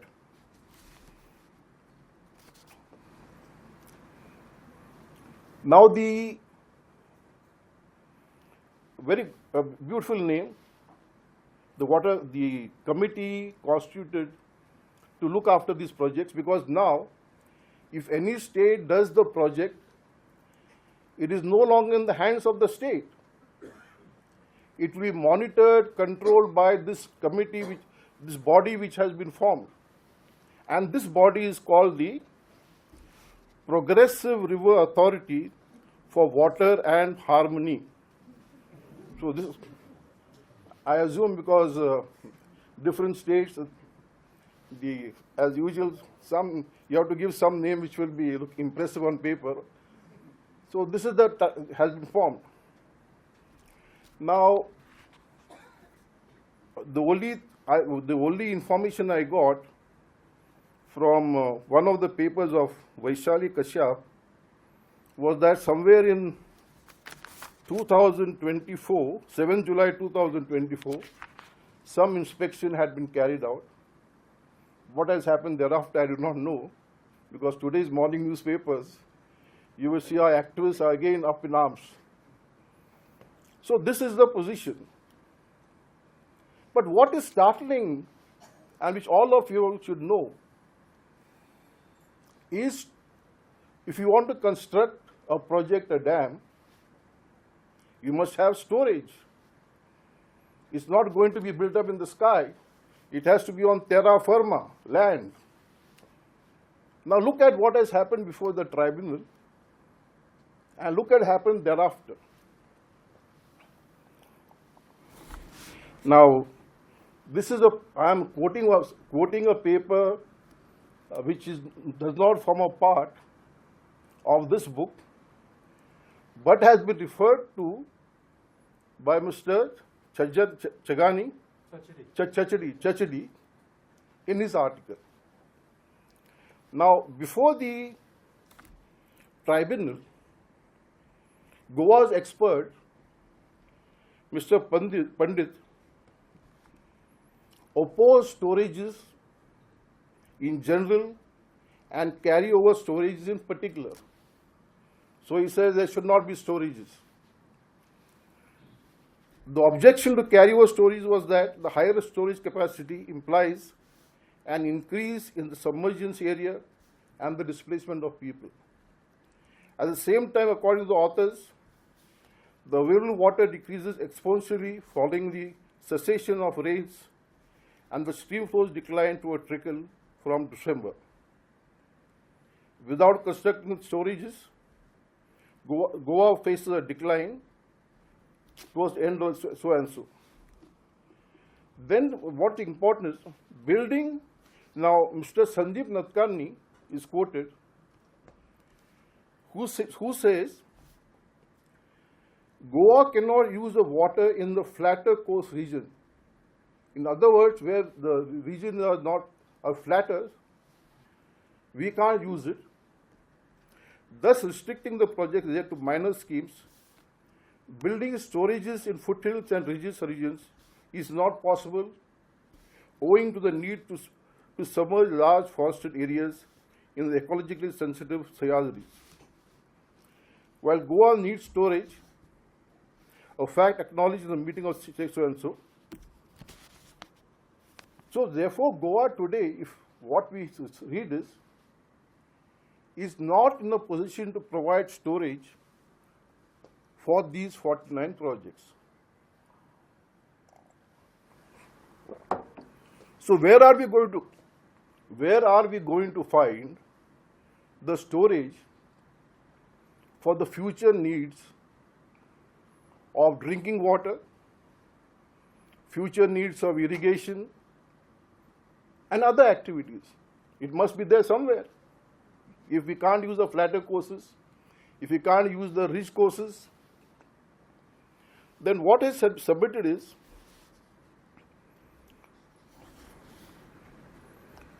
now this view of Anil Kumar and others has also been articulated by Chachadi, which is I have mentioned.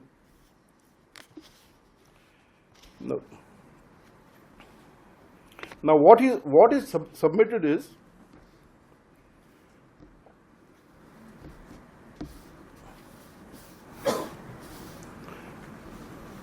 that such a storage may be possible on the leeward side in Karnataka.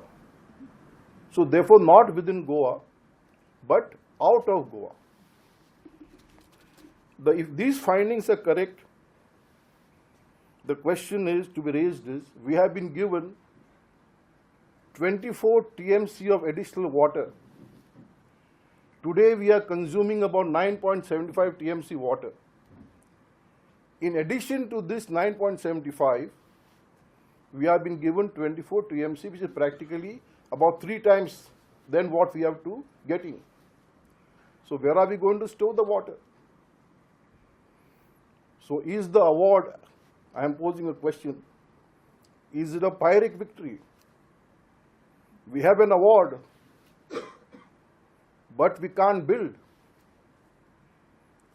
Then I come to another further point. Now with all this, the conservator of forests to stop the Kailasa Dam, the drainage has been constructed, the dam perhaps is not constructed.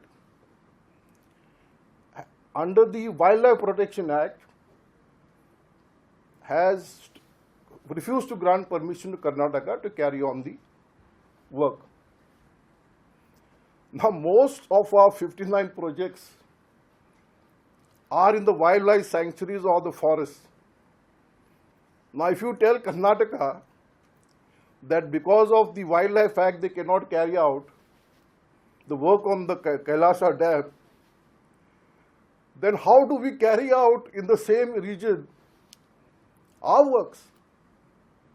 Now nobody seems to be paying any attention to this part of that we have 24 TMC given, 24 TMC which cannot be used, we have no storage, and finally the conservator of forests has said these water streams flowing down are habitat for the wildlife, therefore they cannot be dammed.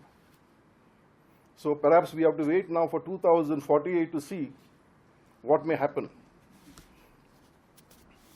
Now another question perhaps which I want to articulate based upon documented articles, not of my own making. Some may like it, others may not like it.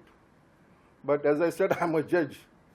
My job is to articulate what is there put up for the purpose of discussion, so that parties can sit across debate, discuss, and if possible, work out a solution. Now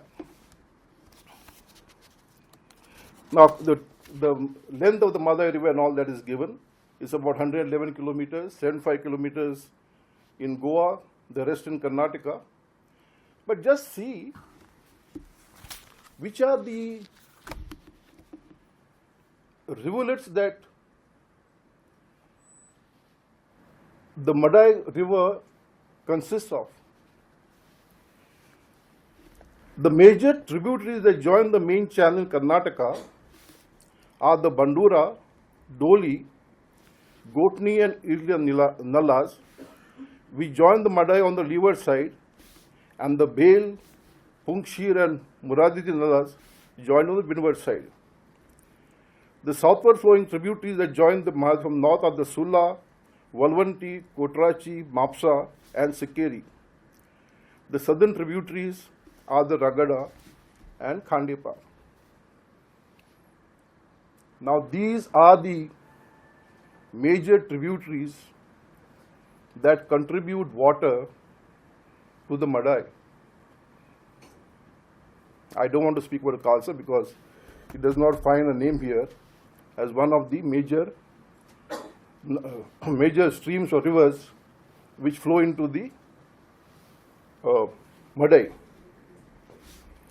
Now the state of Goa, now just note this, claim that a proposed diversion of water from the Khalsa Nala would reduce the flow in the Sulla with adverse impacts. Now this has been examined by these expert people, and they say it is not going to be that, it will not going to impact to that extent. Perhaps some impact would be there on the southern side of the Mhadei Wildlife Sanctuary. These are the studies which have been done and which are documented and which are available. Now, can we tell Karnataka that we are not entitled to the water? Now, Karnataka is the upper riparian state. We are the lower riparian state. It is something that we are saying in Kashmir. Indus hamara hai, tumko pani nahi denga. So can Karnataka tell us that we are the upper riparian state, we will not give you the water? No, because this issue was faced by the tribunal, and the tribunal accepted Mr. Pandit's contention that is not only some of the rivers, all the tributaries must be considered for the purpose of allotment of water. So this is a finding which the tribunal has given before to an extent in favor of Goa. Now, can we believe in our political leaders all the time? An MOU, I'm talking on terms of the material documents which are available. An MOU was signed with Karnataka, which allowed Karnataka to use 45 TMC of water, and in its turn, there was to be a hydroelectric project. We were to get the electricity generated from that project. Now that ultimately did not go through because Paniwali Bhai and others fought for, strongly opposed it because of various aspects of the matter. Then before Goa, before the tribunal, we took a stand that water from the basin cannot be diverted to non-basin areas in Karnataka. One morning, quietly, the chief minister, I don't know, I'll use the word government, dropped it from his pleadings. And we have the former late chief minister say that I trust Mr. Yadurappa, to whom he wrote a letter, that we have no objection to Karnataka using water. The point I'm making is, people have to be vigilant. You can't leave everything into the hands of the government believing that they'll be the parents patria, the trustees on behalf of the people of Goa. So eternal vigilance has to be there on the part of citizens, and we are thankful for all the citizens who have been keeping this check. Now, as pointed out, the drainage has been constructed, but in view of the interim orders before the Supreme Court and thereafter replicated by the tribunal, the water cannot be used. As and when the water can be used, it will be from the months of June to 31st October. On 1st November, the gates have to be closed, monitored by that committee, and water to the extent of 75% only. 25% must always flow down, because the ecology of the area, both in the dry season as well as in the wet season, should not be affected. So these are the safeguards the tribunal has inbuilt into the award.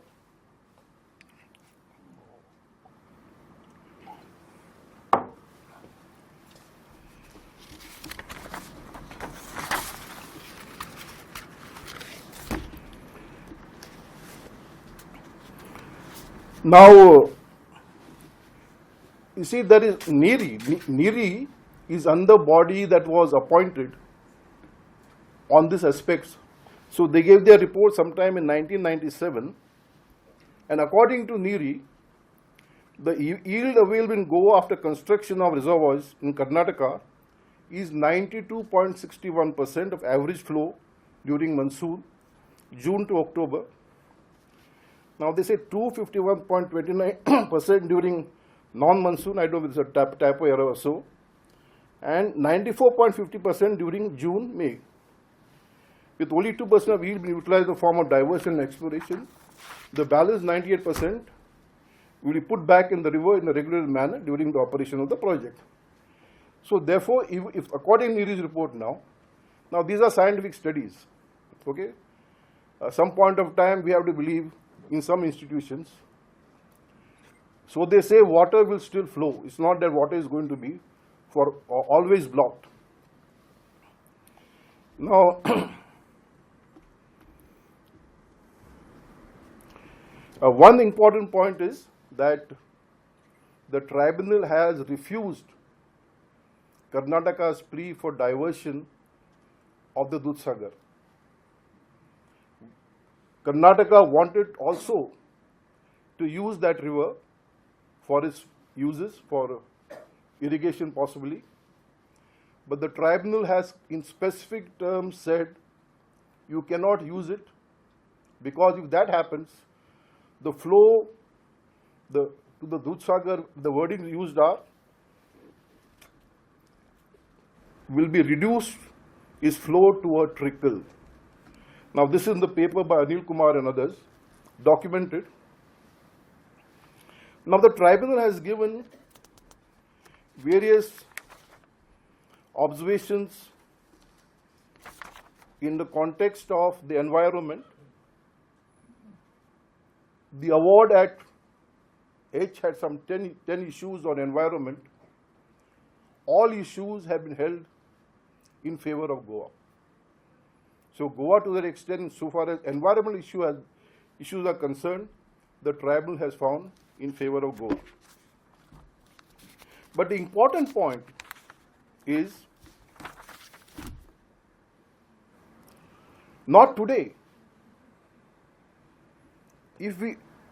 After the 3 experts' reports were rejected, the tribunal proceeded on the basis of some material that they got and have passed the order. What happens in 2048? I think most of us perhaps may not be there, or some of us there will be on walking sticks. What happens? Now, gathering this data is not something of casting a net in the river or casting a net in the sea and drawing it and the fish is there. No. It takes 10, 15 years of data to be gathered to study the impact of the environment, to study the effect of movement of sea, of saline water into the rivers. And there I may also point out, because that is one of the issues which people have been raising, in the article by Anil Kumar, they have examined it and they have said that it is not likely to affect much. Now I am quoting from the article. It is for people who are conversant with the subject to sit across and discuss it. So what they have suggested is that the flow of the Khalsa, which is permitted of 1.73 TMC, should be reduced to about 1.25 TMC. Karnataka should be allowed further use in the Bandara channel, which does not flow into Goa. And perhaps this could be a workable solution by which the water coming into the Mhadei from the Kalasa Nalla will not be that much impacted. Now, these are their thought processes, which find also support in another person. Now, as I told you, for me also, we are part of the soil, and whatever happens to the soil also affects all of us, whether we are in Goa or sitting in Mumbai working down there. I took some time to pen my thoughts and write to the Chief Minister, because I met him personally, frankly, I met him personally also, with the award object that perhaps something can be worked out. Now, I at that point of time had not read the articles by Anil Kumar and Chajjad. We spoke about where you could put up these dams. So in that I had written to him that he should appoint expert committees to examine these aspects and also to examine how many of these projects are in the wildlife sanctuaries. Because if they are in the wildlife sanctuaries, the scenario is totally different than if they are outside the wildlife sanctuaries. Till date, perhaps I have not received any answer.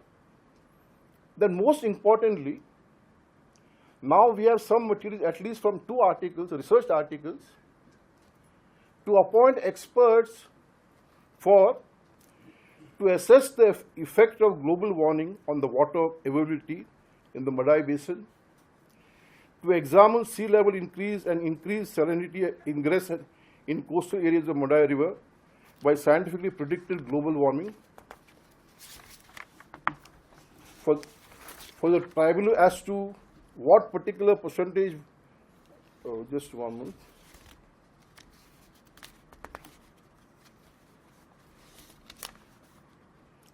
Yes, then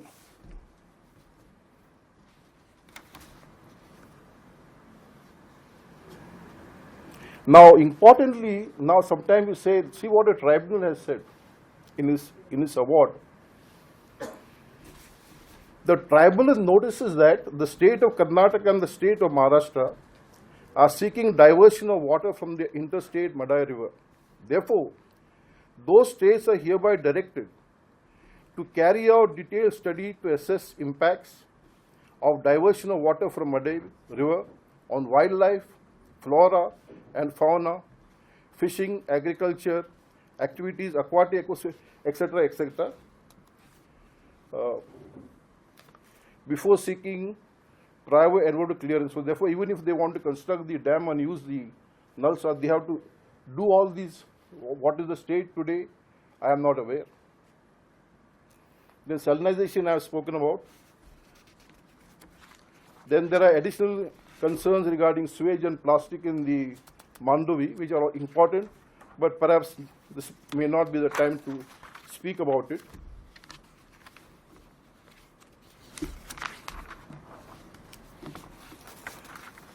Now, every discussion, every debate must arrive at some meeting point. If you can't arrive at a solution, at least a point where you sit across, discuss.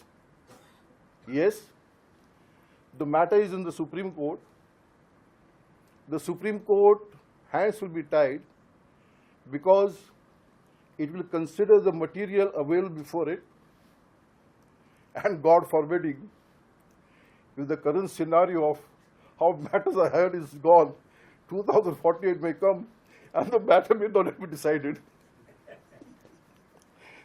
But now somebody is asking the matter be heard, but you see what happened, sometimes the courts are blamed. But what do the courts do? 14 hours a day judges work, believe me. Of those of you who are not aware, you think a judge comes to court at 10 o'clock and 4 o'clock, 5 o'clock he goes home. No, madam. A judge starts his day at 5 o'clock, 6 o'clock in the morning, finishes the work 8 o'clock, 9 o'clock. Some will sleep at 12 o'clock, others will get up at 4 o'clock in the morning. The so-called vacations are used for completing the judgments which have been reserved. But then we have to face the fact that kya kaam karte hai? Sirf tarik par tarik. So hopefully the matter will come up someday. But then you are tied by the record. The court can't go beyond the record. So therefore, the suggestions are 2 articles. At least these articles, the Goa government must sit across with experts, they, others, to find out if something which they suggest is possible. Because the tribunal has said, in spite of award, parties can negotiate and parties can arrive at a settlement. Now we are neighboring states. There is no dispute much with Maharashtra because with Karnataka. We have trade and commerce, historical relationship. So if possible, those who throw up a germ of an idea, if that germ of an idea can flower into something, yes, look at it. Don't reject it outright. And I will lastly, my article has been, I have not tried to be extempore, quoting parts here and there. I will give my article to Rahul. If possible, you can put it up so that those who want to have a look at it can look at it more deeply. But I am completing with a quote from Chachadi on what he says is the way forward. Last but not the least, in their decade-long debate, the tribunal and the contesting parties never felt it necessary to invite, include, or refer research organizations, universities, and individual researchers to have their say in the subject matter. Inclusion of such expertise would have improved the decision-making process and answered many unanswered questions. Now, this is on the part of academics, but courts and tribunals don't work that way. Unless, of course, they feel that some experts are there and they examine it, yes. But otherwise, they wait for the parties to produce their experts and consider. Then he quotes Nishiman 2007, a very beautiful quote. Whereas science deals with immutable laws of a material world, society governs itself through human laws that change with time. When the habitat is in danger, the choice of the most beneficial strategy to adopt will be based not on science, but on human values. In this interconnected process, science has to work closely and constructively with society, being keenly aware of its own place in the larger scheme. Social policy and law cannot do without science, but yet science cannot be the ultimate arbiter. And none can do without judges. Thank you so much.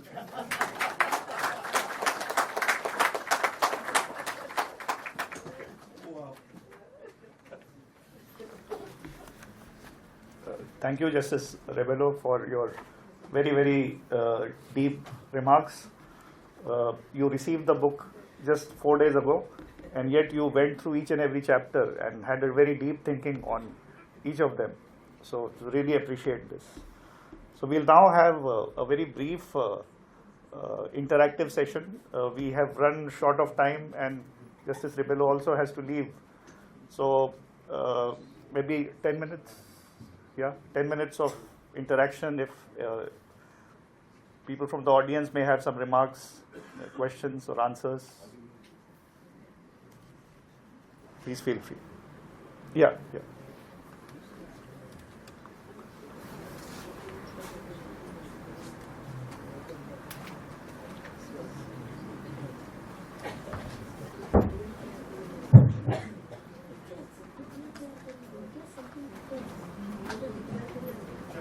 Derek Almeida.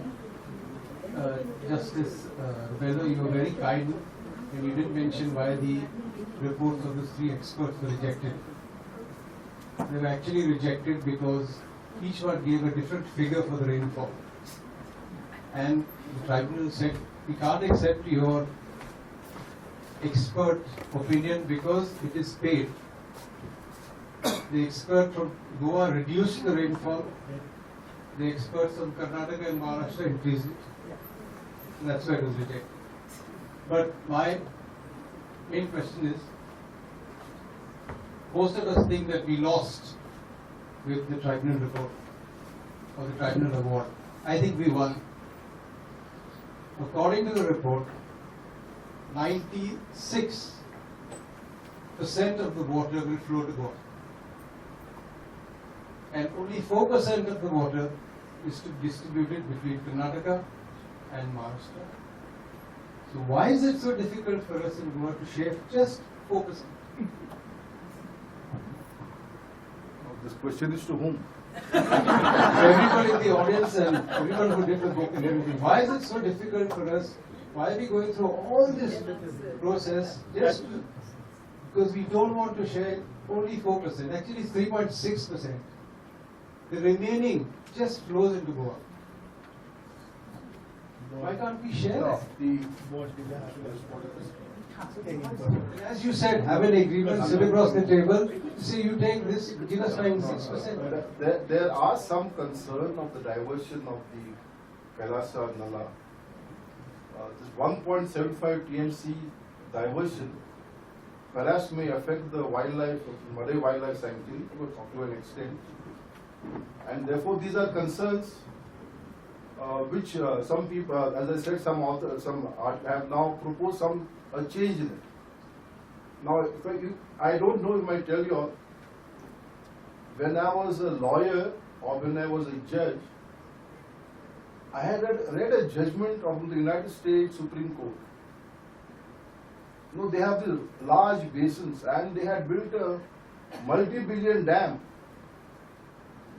And a petition has been filed saying that a particular area on the dam is the habitat of a snail, Dana snail. Snail, what is that we call? That is the habitat. It was, the district court rejected it.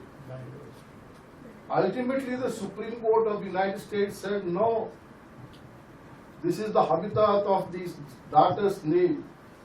You are destroying his habitat. Remove all, billions of dollars wasted.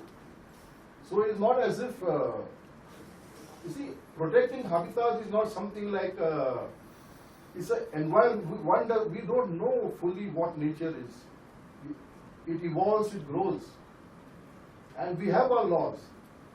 But yes, as I have said, with all this material now available, Tribunals Award, new articles which are emerging, and the matter in the Supreme Court, it is time for parties to sit across and find out whether there is a workable solution, and not wait for the Supreme Court to pass a final award, final claim.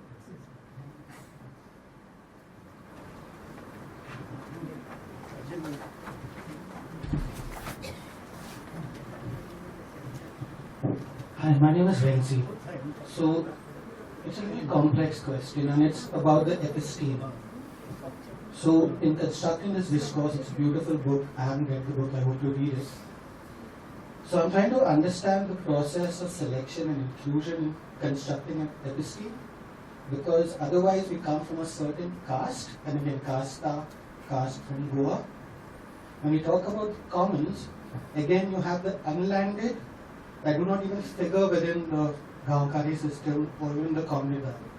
And invariably when we look at the Mhadei and the river basins, or even forest tracts, I don't see representation in the water list. Perhaps I could be wrong, very wrong. But again, I see the environmentalists and certain people who come from there, but then are they just being representative in that sense because we need to be inclusive? Or are we just then harvesting and creating a discourse? And it has a purpose, and I understand it does things. So for me, I'm trying to understand the construction of this episteme. How do we go about building it? Because even in the form of a film, again, comes to a certain colonial practice. So where does this episteme rise from? I suppose that question is a question that I should address. First of all, I'm listening to Justice Rebello and listening to the earlier questioner. I must state that we conceptualized the entire project away from the epistemic positions of the water tribunal. We saw the water tribunals as being dominated by irrigation engineers and lawyers. So there are practical considerations, the Justice has put that very clearly, but we thought this is the time by which we generate a different discourse. We begin to take the discussion of water distribution beyond the pragmatics of irrigation engineers and lawyers. States need water, okay, give them so much, that much, so you're sharing question. We thought this is the time to go beyond that and to therefore construct a different kind of discourse involving multiple perspectives. Now your question is, you saw that the multiple perspectives we have included as still being exclusionary, right? First of all, let's be quite clear, to even get together a group of 18 or 19 collaborators was an enormous exercise. It's not that, we went around looking for people who were available and we selected them arbitrarily, as you perhaps imply in your question. It was not easy to construct a group of people. First of all, we identified thematics, so oceanographers. So we needed to find an oceanographer who was willing to work on this and who was willing to give time to look at the scientific literature, because oceanographers are not present in the Mhadei. The argument that Karnataka has made, presented before the tribunal, is that Goa is wasting its water. And we challenged that with our oceanographer. It was not easy for us to get somebody to look at just specifically the tribunal report. So we have an entire paper looking. So we created an epistemic community by first of all looking at the thematics that are missing in the dominant discourse, the existing discourse on the Mhadei. And I think makes us very satisfied that we were able to get a whole range of expertise to come together and speak and produce a volume. Now, I agree with you, it's deficient.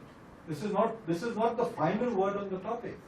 This is the first platform on the basis of which we have identified a set of research topics through which people will enter. We have, in fact, as I gave you, there are 11 gateways by which we can research the area. There are issues of exclusion, there are issues of use, this is the beginning. This is the beginning of broadening the debate beyond that which today is the only debate. I mean, and really it is, our target is the policy community, made up of water experts and legal experts. The presentation, if you look at the 10-volume document, and one of our contributors has done that, and I began by looking at that, the tribunal is scathing in its remarks on experts. Scathing.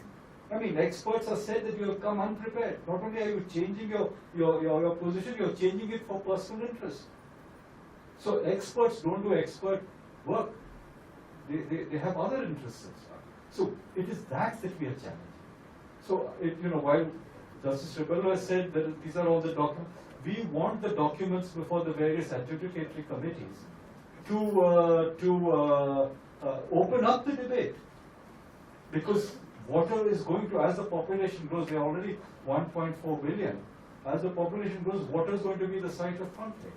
And we therefore want the thinking about the water. If you look at, and we have looked at interstate water tribunals in India from many articles from Singapore, from Delhi, from Canada, all of them limit themselves to this narrow episteme of law and engineering. Finally, we are talking of the global debate. The global debate has gone beyond these technical questions. The global debate today is, if you look at recently, the last 1 year, there is a dam in the United States called the Klamath Dam, which has been dismantled because the communities that live along the river have felt that their rights are given. This is what we have opened up in our debate. It is the beginning of our discussion, not the end of our discussion.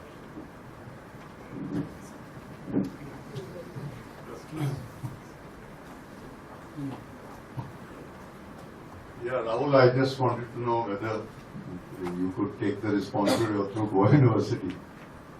Narayan is here, Damodar Mauzo is here. Can this book and movie be made in the vernacular? Yes. Because I think this is the most important thing to happen. आम्ही सगळे येयल्यात बरे इंग्लिशीन उलयले. I was hoping that Rajan would speak in Konkani or Marathi, but anyway, doesn't matter. We spoke in English. Because the point is, see, this entire discussion about Mhadei has to be reach the Gram Sabhas. If the 191 panchayats are not going to talk about it, we'll carry on like this. I think nobody is bothered about the award. That award is not available in Konkani, Marathi, and that is the way things go on in Goa. We are having a third district. There is an international tourist circuit being drawn up, which is going to have Belgaum, Karwar, and Sindhudurg. Then let's talk about what is going to happen to Mhadei. So I think we need to map up all these projects first, and then you will understand what is going to happen internationally. The International Rivers Day is on the 28th of September. So if you can put this up on the net, I think there will be a lot of traction out of it. My only point is that if this can, I mean, which are the agencies that need to be tapped to make this happen? I think would be important, because if you are talking about 1948. Roland, just to respond to your question, the first thing we've done is we've already created a portal where all this material will be on free access. Not only the material that we have created, but all the articles that we have referenced is now available. For the next 3 years, it's already been paid for, and it will be available. So Lano is going to display. Secondly, in terms of the languages, there is already a commitment from Karnataka to have the film made in Kannada. The filmmakers have already said that they are going to produce the thing in dub it in Konkani. So that is already in plan. Now the question is, so that many of the ideas expressed in the book, which are there in the film, become available to audiences that would never read the book. Whether the book can be translated in Konkani has to be a project that goes beyond our remit. No, I am raising a larger question. Because I have been fighting that the Gazette, first of all, should be made in Konkani and Marathi. You see, the decision making of the government is in 7 and 15 days. I will show you a lot of the orders. But Roland, now, yeah, you can go on one of these and get translated immediately. No, I am not on that. I am asking what is the role of the state. No, if somebody is interested. So I am raising a larger question to this gathering here, and Goa University also. What is the responsibility of the university and the academic world? Are you entitled to are you responsible to the people of Kanpur and Perne and Bicholi and Sattari? Is what my question is. I'm happy that this book has come out, and I'm happy that this event is taking place. No issues about that. Yeah, so let's take it's a part of the journey. Yeah. My only larger point is, we need to plot out the projects which are going to change the whole discourse. With 1 crore 20 lakh tourists in Goa, okay, and that going to increase subsequently. Where is the water going to come from? These are the larger questions which I am saying we need to pose to the state. Elections are coming, municipal elections and ZP elections are coming around the corner. We need to see whether this can translate into a discussion at that level. That's what I'm saying. And that can happen if we can facilitate, I'm saying, reviews in Konkani and Marathi on the book, film, etc. and take this forward. Yeah, Thank you. our vision was quite limited. First of all, to produce the. No, let me finish. So that's why I pointed to Rahul, not you. No, but That's not it's university. important to say that when we were discussing the project with Rahul and we wanted to produce into the public domain a lot of the systematic literature, not just academic literature, but systematic. And that's what we tried to do. Each of these chapters has gone to at least three revisions with expert commentary. So that tomorrow when this is in the public domain, each of the data that is presented can be argued with, right? Not said to be so that is very important. Now, having created the public discussion on a range of ways to understand the river, it's up to the public to take it forward. Knowledge communities also. I think we had 4 goals, all of which have been achieved.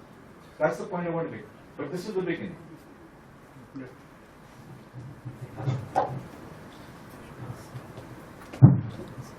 No, certainly. I just want to respond to your point very briefly. I think your point is very, very well taken.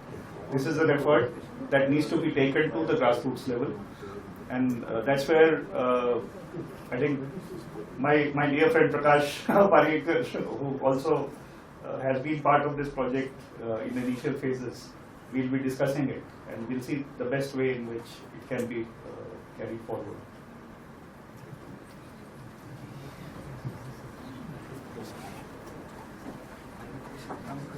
Okay, maybe one final.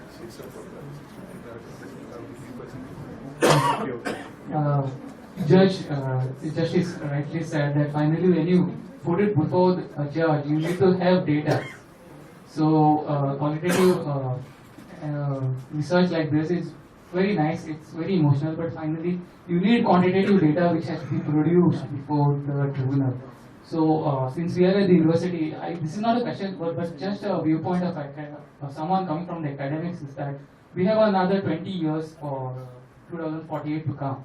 So can't it be going in a way where you can fund PhDs, paid PhDs, which are basically generating the data which you require to support. So this is one way of how it works in the industry, that funded PhDs can produce a lot of data and students can very effectively work on that system. I just wanted to add. Yeah, that's a valid point. Albertina has the last word, yes. I'm afraid that is the justice's word, so Albertina. Yeah. My question is, if we have to sit across the table, we have also to look at the rhetorics that the governments have been floating as to why they want the rivers to be dammed or not to be dammed or not to be diverted or whatever.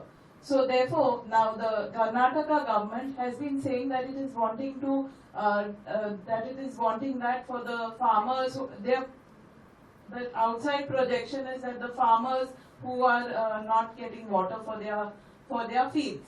So now the point is that the question is, because I have read some literature which says that is not really the objective.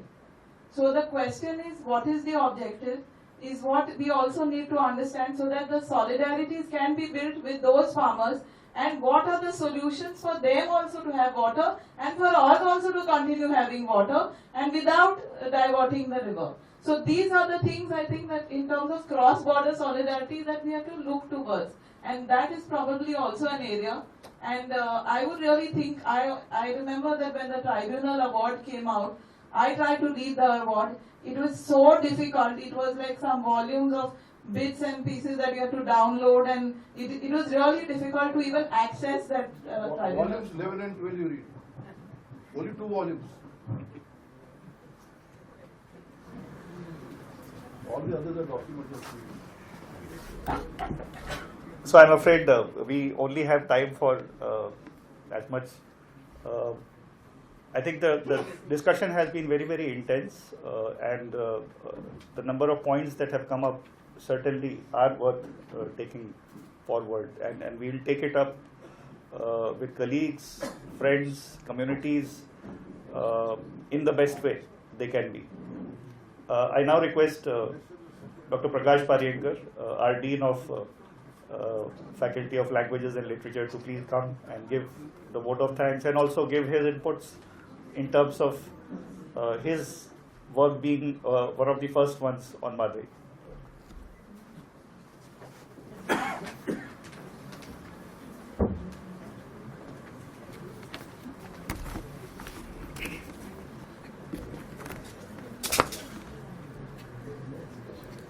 Respected Chief Justice,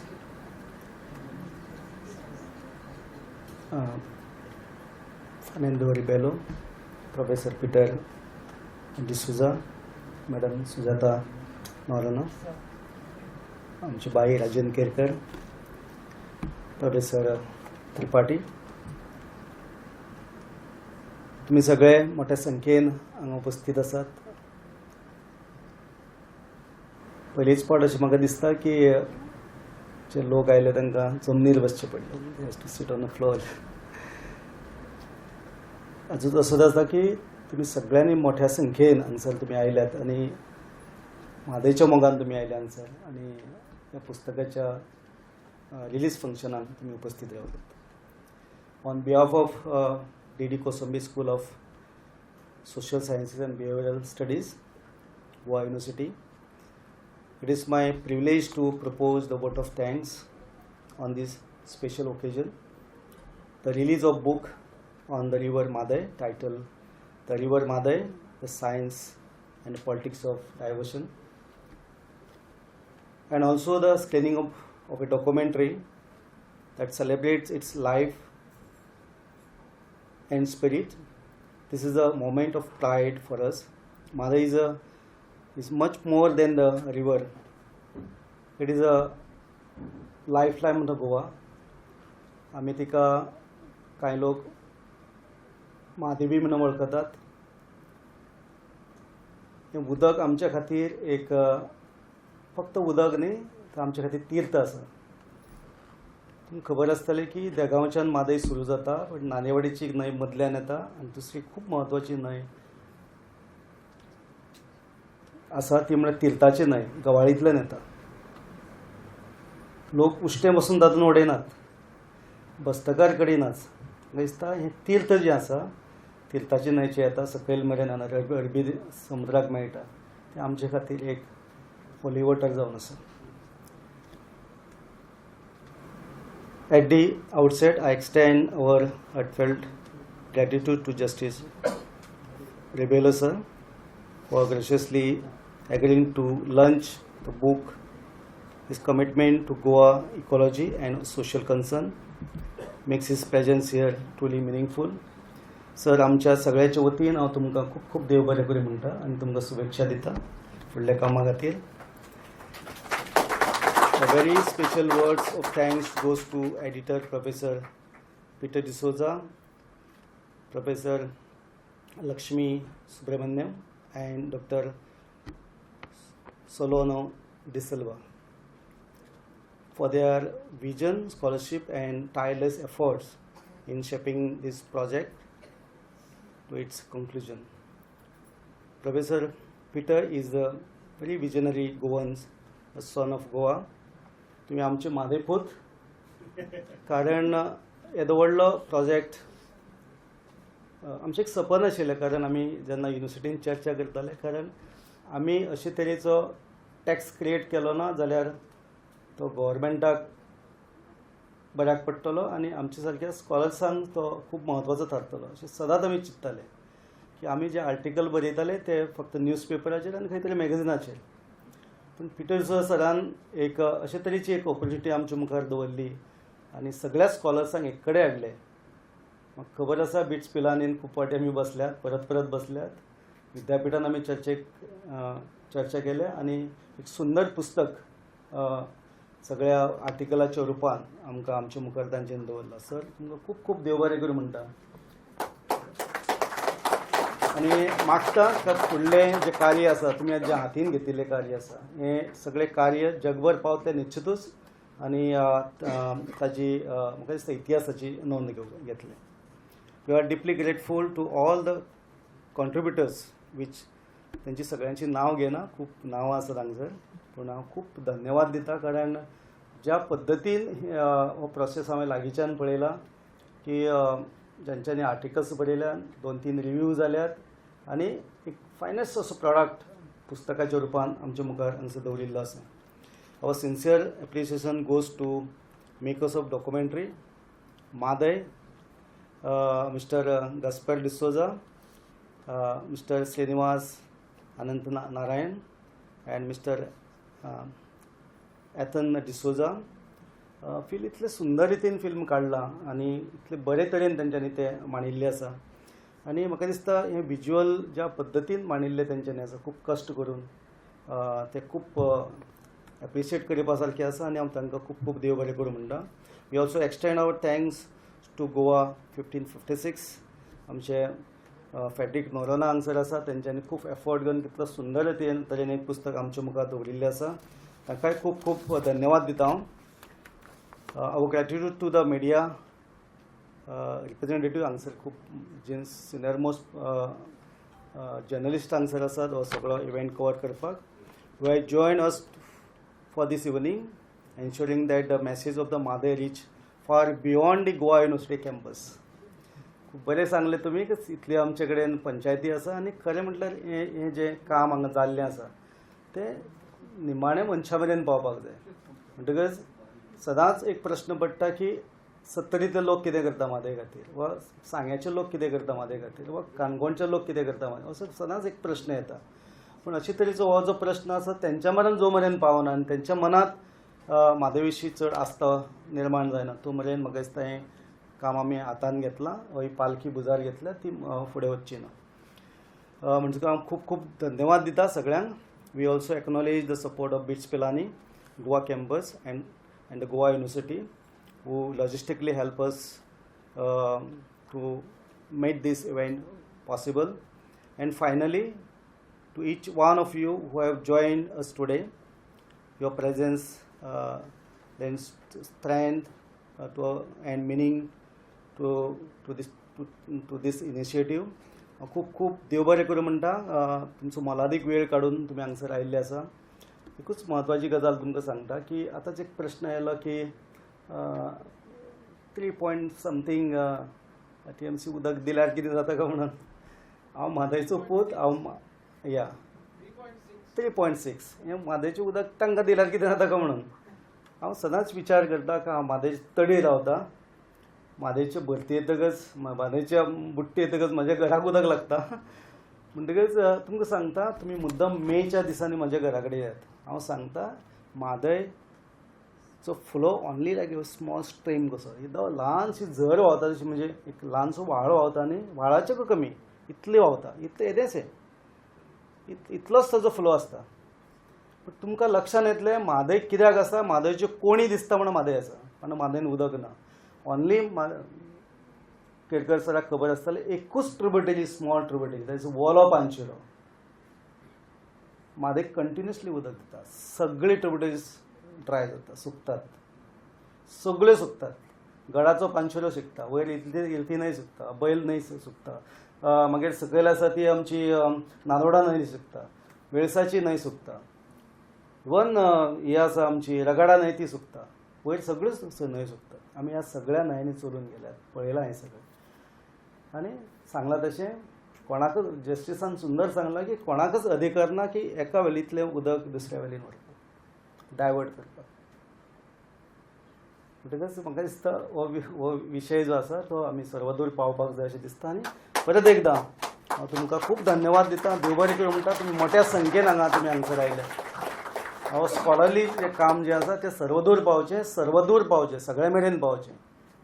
आनी एक खूब बरो विशय सांगलो की हें कोंकणींतल्यान येवचें. आमी प्रयत्न करुया. प्रयत्न केल्यार ताका वाट आसा. म्हाका दिसता हें बऱ्यांतलें बरें काम आसा आनी तो जर कोंकणींतल्यान आयलें वा मराठींतल्यान दोनूय भाशांनी जर आयलें जाल्यार म्हाका दिसता सगळ्या मेरेन तें पावतलें. खूब खूब धन्यवाद सर तुमकां आनी तुमकांय देव बरें करूं.